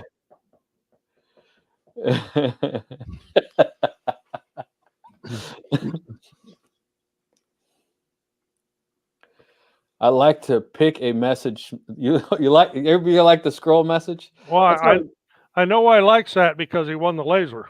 Yeah. It wasn't a bad idea. I just think it looks, not that I think anyone thinks you're being dishonest. I think it looks cool. It's like the show of it. That's all. It's like the big wheel on Price is Right. Yeah, exactly. Just a little fancier for us. That's all.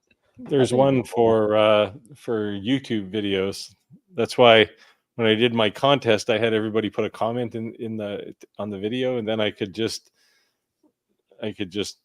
enter. You point at your video with this tool, and it collects all the names and extracts all the duplicates, because people always try to sneak in an extra entry or something. It extracts all of that stuff, and you just push the go button, and it picks a name, or however many names you want.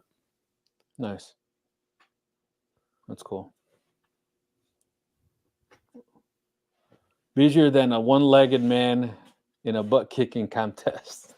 I always say I'm busier than a one-legged dog burying a bone on a marble floor. That's a mouthful right there.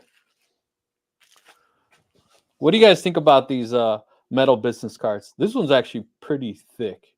I've never seen that. I actually use those for my own business cards, but I've moved to the thick ones. Yeah, these thick ones. Yeah, because these other ones, I probably have one here. Yeah, they don't even come up on a. These things are very thin.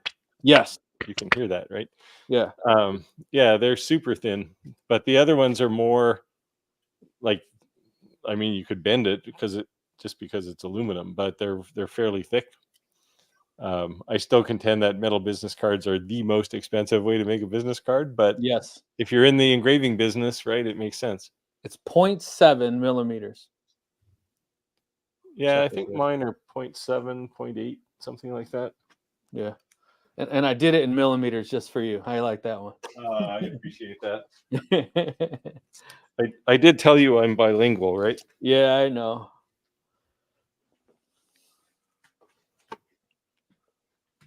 I think it's this pack. So, and for those who can't get the American Express Black, have you seen these?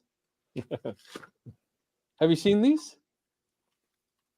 It's a credit card you can literally put your own chip in. Yeah, it's just got an RFID tag in it, right? And then it's actually programmable. It has a swipe on the back. Yep. Oh, you got a little side business there. If you just get some numbers from somebody walking down the street in the dark alley. Yeah, these ones are the same ones. They're 0.72 millimeters. Yeah. Yeah, they're definitely. I've never seen them that thick before. I was like, wow. Yeah, because these little thin ones. I mean, look at that. Look at the fiber lasers did to that. Yeah. Didn't stand a chance. Well, a 50-watt fiber laser will probably cut through these things too. Yeah. What do you say? I'm really enjoying the laser. Not so much all the money it cost me since. Welcome to the black hole. Yep. Yeah. You know, It when I It's gets like, spun around for a while, and when you think you know what you're doing, then you get the bill. well, it's just like when I first got my laser, I kept buying things, right? My wife's like, I thought you said that's all you needed. I thought you said that's all you needed. I thought you said that's all you needed. I'm like, it's just like owning a boat. It's a hole in the water you throw your money in, and I've got 3 of them. This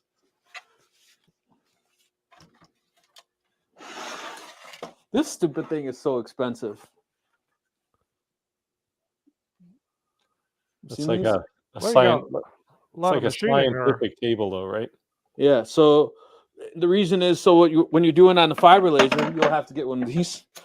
When you're dialing it in, then you put these on there to hold whatever you're doing. But instead of moving what you're laser engraving, you can just turn it. So it'll move this way or that way. You can Z and X, Y axis, whatever. You can move that instead of moving, your item you're engraving, especially when it's a millimeter difference means a lot. Does in my country anyway. I melted all my sister-in-law's pots and pans when I was making dinner during the preheat. I told you. I guess it's not just a Mexican thing. Well, he doesn't exactly sound like he's got a Mexican name, though. Hey, I got some half-breed brothers, so they look like you, but they got Ramirez's last name. So, and they're damn near in Canada. They're in Wisconsin. Like, you can't get any more Wisconsin. Well, we can let them slide across the border. They probably do anyway. Everyone else does. Yeah, they actually do. They're really big in the side-by-sides. And they say they just carry their passport on them because when they hit the trails, half the time they end up in they cross borders all the time. Yeah, so that's kind of crazy. They don't need it necessarily to get here. They need it to get home. Yeah. I was just surprised they don't see, I guess, I'm not saying racist, but they call a bunch of Mexicans across the border. They might think so, but if they're white, they're like, yeah, we don't care. You come across the border, we say, come on, we got beer. Let's go. I do a lot of metal business cards for people. No, it's cool. Definitely cool. I see this guy on Facebook that he posts a lot of pictures that he makes on these thin cards. Yeah, I've seen that guy. They're awesome. I don't know how he does it. You see how he did like the red lips and he made colored eyes? Like, man, that was pretty wild. Pretty cool. That's the difference between somebody with a laser and an artist. Yeah. I tell people to save metal cards for important people. Exactly. When I just did this unboxing and all this thing, there's a Mexican band that I make all their shirts, just everything for them, all their promotion stuff. I told him to get the cards, and he was like, dude, that's so expensive. I'm like, I didn't say every person, but being a promoter or importance, that's leaving a statement for sure. I do a lot of QR. I do a lot, like craft fairs and stuff, and I meet a lot of people. And I have cards on the table, but I found that more people are just taking pictures of QR codes. Perfect. Yeah. No paper involved. Yeah, I put QR codes on the back of my business cards too for my websites and stuff. So, yeah, I got a big banner on the back of the thing. It's got a QR code right in the middle of it, and I throw QR codes up. So whenever people come by, I take pictures of my projects I get, or I put on the table that the QR code always manages to squeeze into frame. Your audio sounds a little low to me. I don't know about you guys. Yeah, it's a little chopped up. Yeah. No, business card wise, I just got the little basic paper ones. Nice ones. Yeah, I work as a consultant yet, so Even though I'm retired, I still do consulting work. Right. I did find a way to make a more expensive business card with these things. What So is it? company name, and on the back is a QR code. You probably can't see it there, but Oh, is it a coin? yes. Go closer. Let me see it. It probably won't focus because I've got eye focus on my camera. So Yeah, I can't see it. It looks like an N or an S. An S? it's a QR code. Oh, okay. See if Nice. I can get it in there. And these are actually more expensive than metal business cards. Oh, here's one in stainless. It's probably a little easier to see. Maybe not. Is the audio any better now? No. Yeah. It just sounds low. It doesn't sound bad. It just sounds low. Have you guys Yeah, seen these? I turned low. See, you could D&D guys would like those things. Oh, it's not a. It's just a. It's like a metal or something. You know what you need? You need to get them to send you some sheriff stars. Some There you sheriff go. stuff? Yeah, you know, like the stars that sheriff wears in the Old West. What would you use those for, though? That's the thing. It's just like You know, it kind of remind me of a soccer ball, and I said maybe you could use it for someone who loves to play soccer. Otherwise, I don't really know. I don't know. Anyone have any ideas what you could use this for? Let me know. I thought maybe someone's name and something, and I don't know. It looks I mean, it's the same kind of thing. You carry it in the pocket like you would a challenge coin, but you put a QR code on it, or other memorabilia, something shareable. put some design on all the facets. Yeah, I mean, it's too unique of a shape to just not wander off with it in your pocket. This was kind of crazy. Look at this. See how it has like a. You see that? It's like like like the indent on it. Huh. I said it was like a worry coin, like how you rub it like this. Yeah. This is what I'm making. Bunch of these.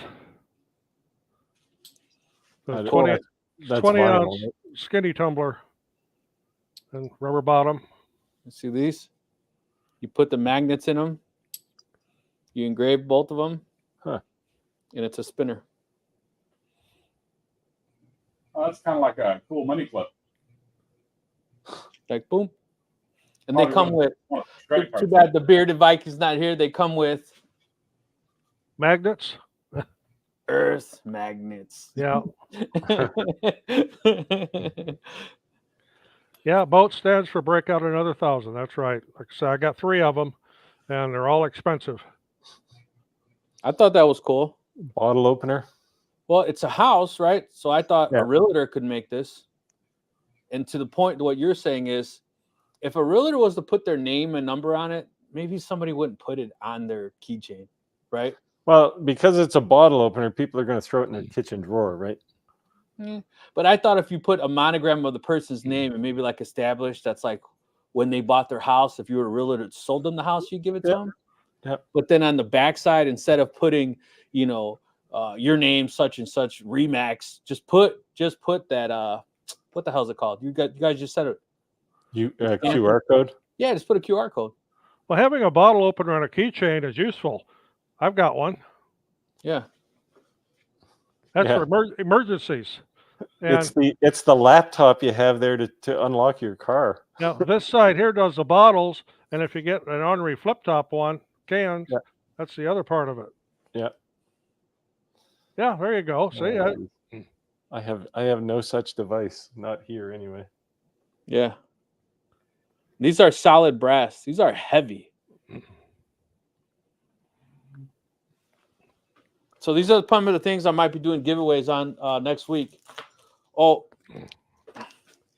and here's a bottle opener with that. What I was talking about, I forget already what it's called. That effect. Oh, well, that isn't Damascus because it's not all swirly, but it's just engraved that way. I thought it was from when they put that electric on it, like do that charge and it like wigs out the metal. Nice. you see that? Is that sublimated? Yes.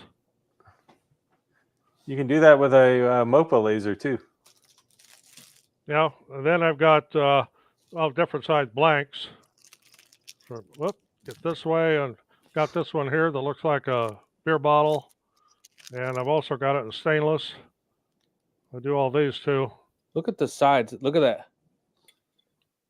That's pretty crazy. That's a pretty impressive knurl. Yeah. Yeah, and it's pretty big. I mean, look.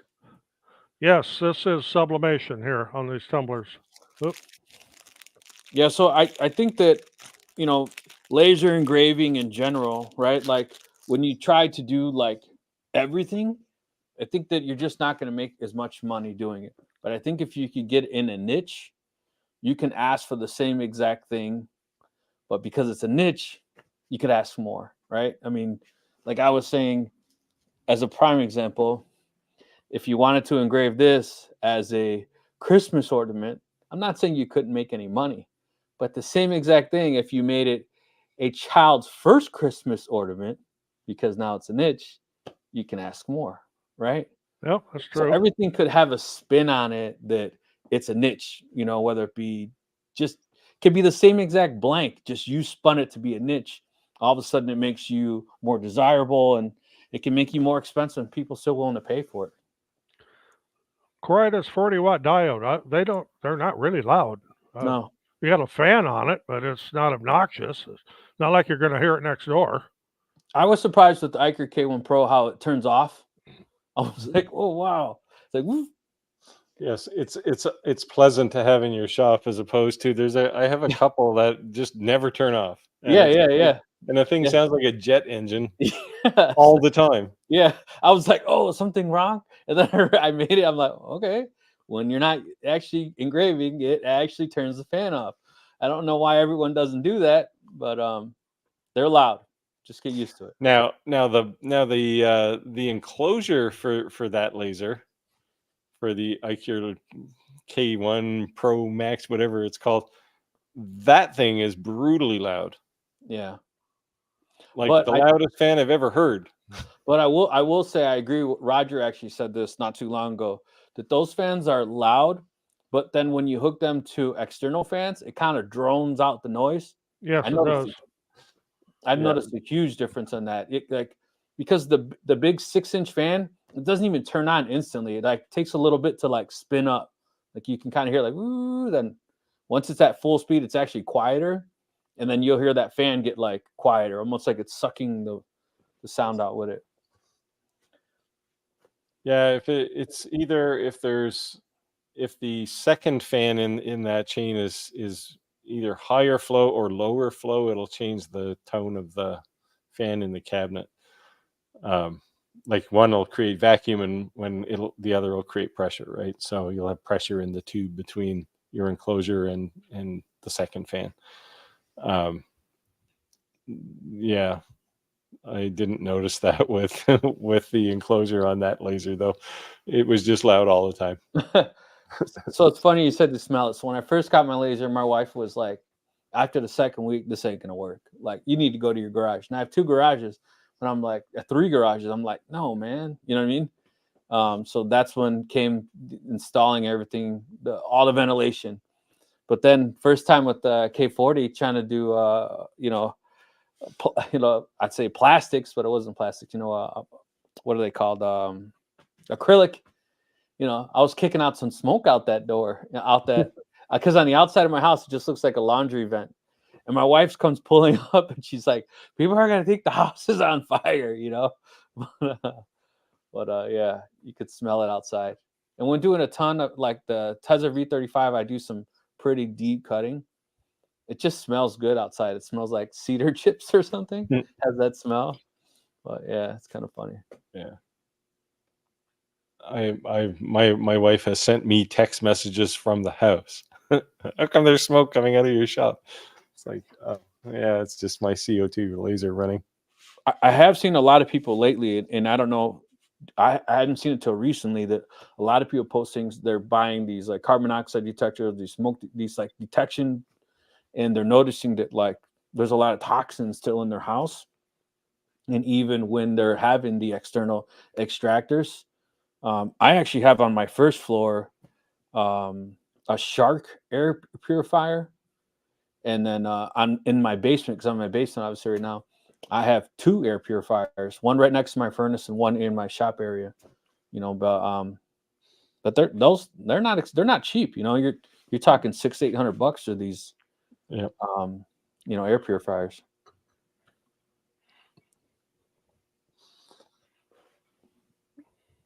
Yeah. So I'm gonna be honest, I forgot to turn on the enclosure 5 minutes ago. I thought it was a bit smoky. Now, I made that mistake, forgot to turn the fan on, and getting a little foggy in here. I made that mistake today. In fact, I have a wastegate on my fan, so I have a wall fan and then a small tube through a wastegate to outside, and I was cutting with the S1 or the Falcon 2 Pro or something, and it was like, why the hell is it so smoky in my shop? And then I looked over, oh, the wastegate is closed. Yeah, that's funny. Like I had the door open, it was about 3 degrees above freezing or something outside, but I had to open the door. Yeah, definitely though. I think it's wood's one thing. It's just gonna smell. I mean, you'd have to really, really fill your room right to make it toxic, the carbon dioxide. But when you're doing metal, like we were talking about, those little fine shavings, if you're sitting there watching your laser, that's probably not a good thing to breathe in, right? And then the same thing with acrylic, that is probably extremely toxic, I would assume, cutting that stuff. Yeah, well, the metal on a fiber laser, it's not toxic. It's little metal shards, and it gets stuck in your lungs, right? And it's the kind of stuff that doesn't come out once it's in there. Yeah. So we'll hopefully see I think the Amazon stuff will show up tomorrow. I'll build a little enclosure and show it behind it. So I think it'll look pretty cool. Look better, appealing for the camera, so I don't get attacked. I will find something else to complain about, I'm sure. Yeah. There'll always be a troll, but yeah, I guess my son was in the footage, so it probably didn't help either. You know what I mean? But yeah. Yeah, if I do a diode laser here on my workbench, it's off camera, but I have a big hose there that sucks right outside, right? And it's like I've never had anybody troll me on it, but it's there. Yeah. And it's people like to keep you safe. We'll say it in the politest possible way. They're concerned about your well-being. I'm happy for that. Well, I get a lot of comments on the videos I make in the summertime on these open frame lasers because I don't have an enclosure. I just have them sitting in front of an open overhead door on the shop downstairs. It makes it a lot easier to video. Yeah, I agree. Yeah. Or if you're doing a project that's got to stick through the frame, the enclosure just doesn't work there. Yeah. Yeah, I have a 12-foot or 14-foot wide garage door right here, right beside me, about 5 feet to my left, and in the summertime I open that up too. For one thing, it's a good opportunity to get all the dust out of my shop, but it just changes the air really quickly. So yeah. What to say here? I got attacked for putting a spoiled board upside down. I'm putting a wooden wasteland over the top with no comment back. Haha. Yeah. Wasteboard. How do you put a spoil board on upside down? It's a board on both sides. Yeah. Although the SaneSmart one is actually, they have an aluminum slot, and then they cut a piece of wood that slides into the slot, and you screw it all down. So there's the metal, the back of it's actually metal, not wood. Yeah, guys. So you kind of caught me sneaking some of those little trinkets, some blanks that I showed. So next week, be prepared. I'll do the homework. Maybe I'll let Conrad run the first time we're using the new app within inside StreamYard, and give something away. That'd be cool.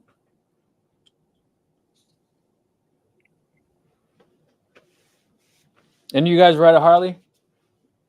Ha! You got to be kidding. No? I affectionately call any two-wheeled motorized vehicle a murder cycle. Oh man. Oh man. Well, I All laid right. down a Kawasaki 1000 on I-35 back in 1986. I have not been on a bike since. Oh. Yeah, I got a fat boy. I say a fat boy for a fat boy, you know. Yeah, that's why I got Heritage Classic. Thanks, Steve. Appreciate it. I've done it on purpose. It's as it faces the screws up, I'm going to machine out machine holes so it sits top flush, then I'll clamp it down. Yeah, there you go. Yep. Yeah. I think that you're always modding and tinkering and making things easier for you, right? For sure. Yes. I know I'm always doing that. I do it because I'm inherently lazy, and if I have to do some extra step and I can spend an hour to make it easier, I'm happy with that. All right, so obviously all of our subscribers are watching us, or this is how they find out. There could be random people who don't know us and just stumbled upon us. But do you guys have anything that our subscribers can look for that are be coming out this week or weeks to come? Any spoiler alerts? Can you spill some beans? I have a prototype heat press. It's called Sun Press. It's automatic. That is still in the box. I haven't even opened it yet, but I'm going to be doing a review on that heat press this week. Does it require a compressor? No. Okay. I don't think it does. About to find out. I haven't opened it up yet. It's damn heavy, I can tell you that. I'm going to have fun getting it up here. I'm working on the review for this xtool P2 I'm actually doing 2 videos at the same time with that. And then I'm also doing the XCS versus LightBurn, XCS2 specifically versus LightBurn video. I don't know when that's going to be available though, but soon. Nice. Well, you guys both beat me to the longer B1 video. I've had it, so I did the unboxing assembly. So I'm just going to create something with it, and I'll post that video this week. And then I've already done a video with all the blanks. I just kind of showed a little bit, and then hopefully I'll start laser engraving all those. Nope, I have a 09 Kawasaki. Oh yeah. So I have a fat boy. It's candy brandy wine. I got ghost pattern flames raked from the front to the back. Anything come off is chrome. I'm 5'11" and a half, but I wear 30 pants, so I got short legs. So I have a long torso. So the bike is dropped so that my feet sit flush, perfect. I don't look like I borrowed someone's bike with my feet up. You always see that at the light, right? You're like, they can't even touch the ground, That's not his bike. Stage 3 and screaming yellow exhaust. It's tuned. So I got the HID conversion headlights in the front. So it's got some work. But so it's almost about that time. It's almost about that time to pull it out. All right, well, we're coming close to the end of this video. We normally wrap it up around 8:30. We got 2 minutes left. If you guys got any questions you're gonna want to push in there, let us know. Drop them in the comments below, and we'll answer them up. And I appreciate everyone coming in here and sharing us. I think we switched it up on a day. Maybe we didn't give enough notice, so I'll push out a little more content to try to make everyone aware that we're on Thursday, and we'll get a little more people in the live. But as always, thank you guys for joining us. Let's see. Thanks so much for these podcasts. It's a highlight of my week. I really work full time, and I'm working overtime making stock for online stores. That's what we're here, man. Yep. Shoot the shit, or just sometimes poke the bear at each other, right? So to speak. And if you can leave questions there. If we have homework to do, that's okay. Rick, your coins are slicker than a hot chicken on a stuck doorknob. Hot chicken fat. Thank you. I appreciate it, Steve. Appreciate that, man. Now there's a challenge. When I get a 50-watt fiber, I'm going to have to make a coin now. Okay. All right. So before we get out of here, let me just show you these.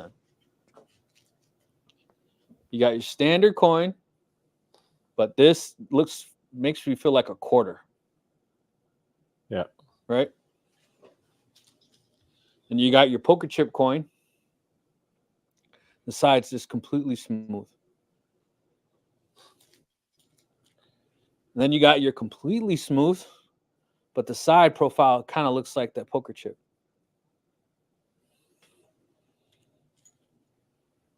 Then you got this odd shaped guy, but same side, same on both sides. You got this bigger one, but this side profile is what's impressive. That is like insane.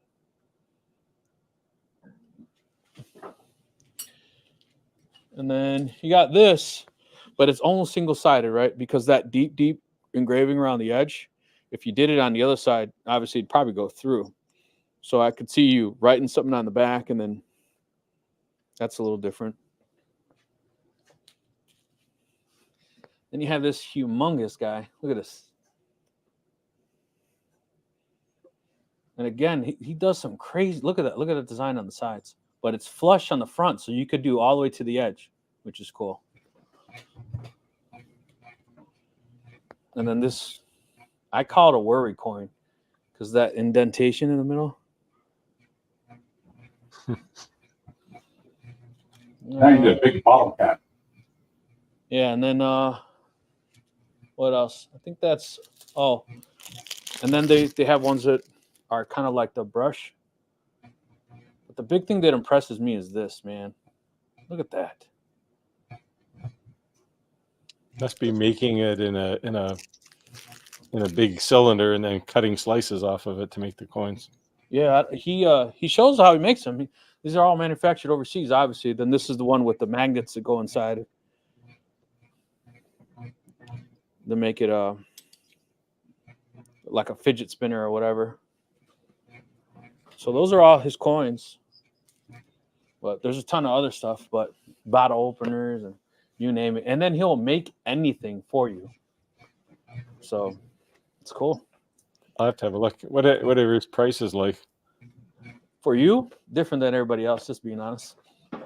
Oh. I already sent you an email, remember? Just reply to him, let him know I sent you. Anyways, if you guys need them, it's horrible that I don't, but let me see. I'll say his name real quick here. Let me look up his info.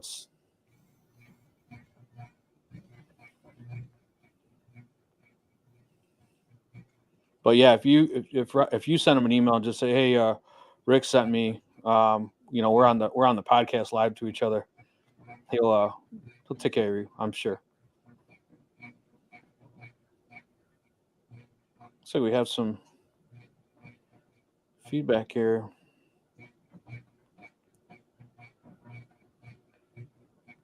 Sounds like somebody's filing a pipe.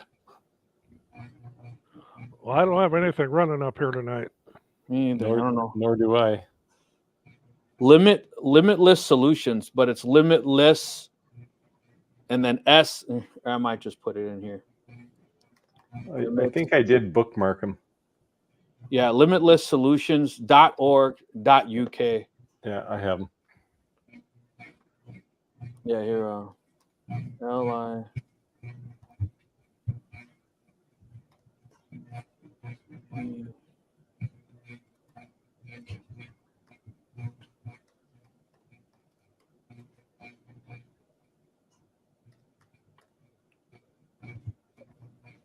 His prices are actually pretty good.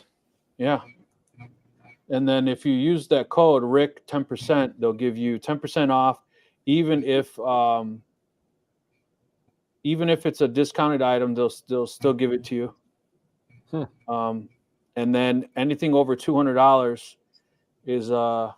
is free shipping. So yeah, if anyone's interested, you can send me an email or send me a message, and I'll get you hooked up and linked up. But yeah, looks like we reached our time, guys. So I think we should wrap it up. But I thank you guys for joining me on this live. I thank everyone who joined us on this live. What is it going to say? Yeah, so be ready for next week for some giveaways. Let us know if you guys are cool with the change or if you think we should change it to a different day. But Awesome, guys. Thank you for joining. I appreciate you guys joining this with me as well. Yeah, you guys want to say anything? I'm having fun. So No, No, I think it's cool. I think it's cool for sure. I think we kind of threw our subscribers for a loop by changing the day, but it was for requests, and I think it's for a legit reason. So I just got to get it out there, just saying, hey, we're on Thursdays now. I'm sure it'll catch on. hopefully. Nah, it will. It will. Yeah. Hey, and if you guys think we should do a different day other than Thursday, let us know. We're open ears. We're only making these changes because you guys are requesting it. So we're good either way.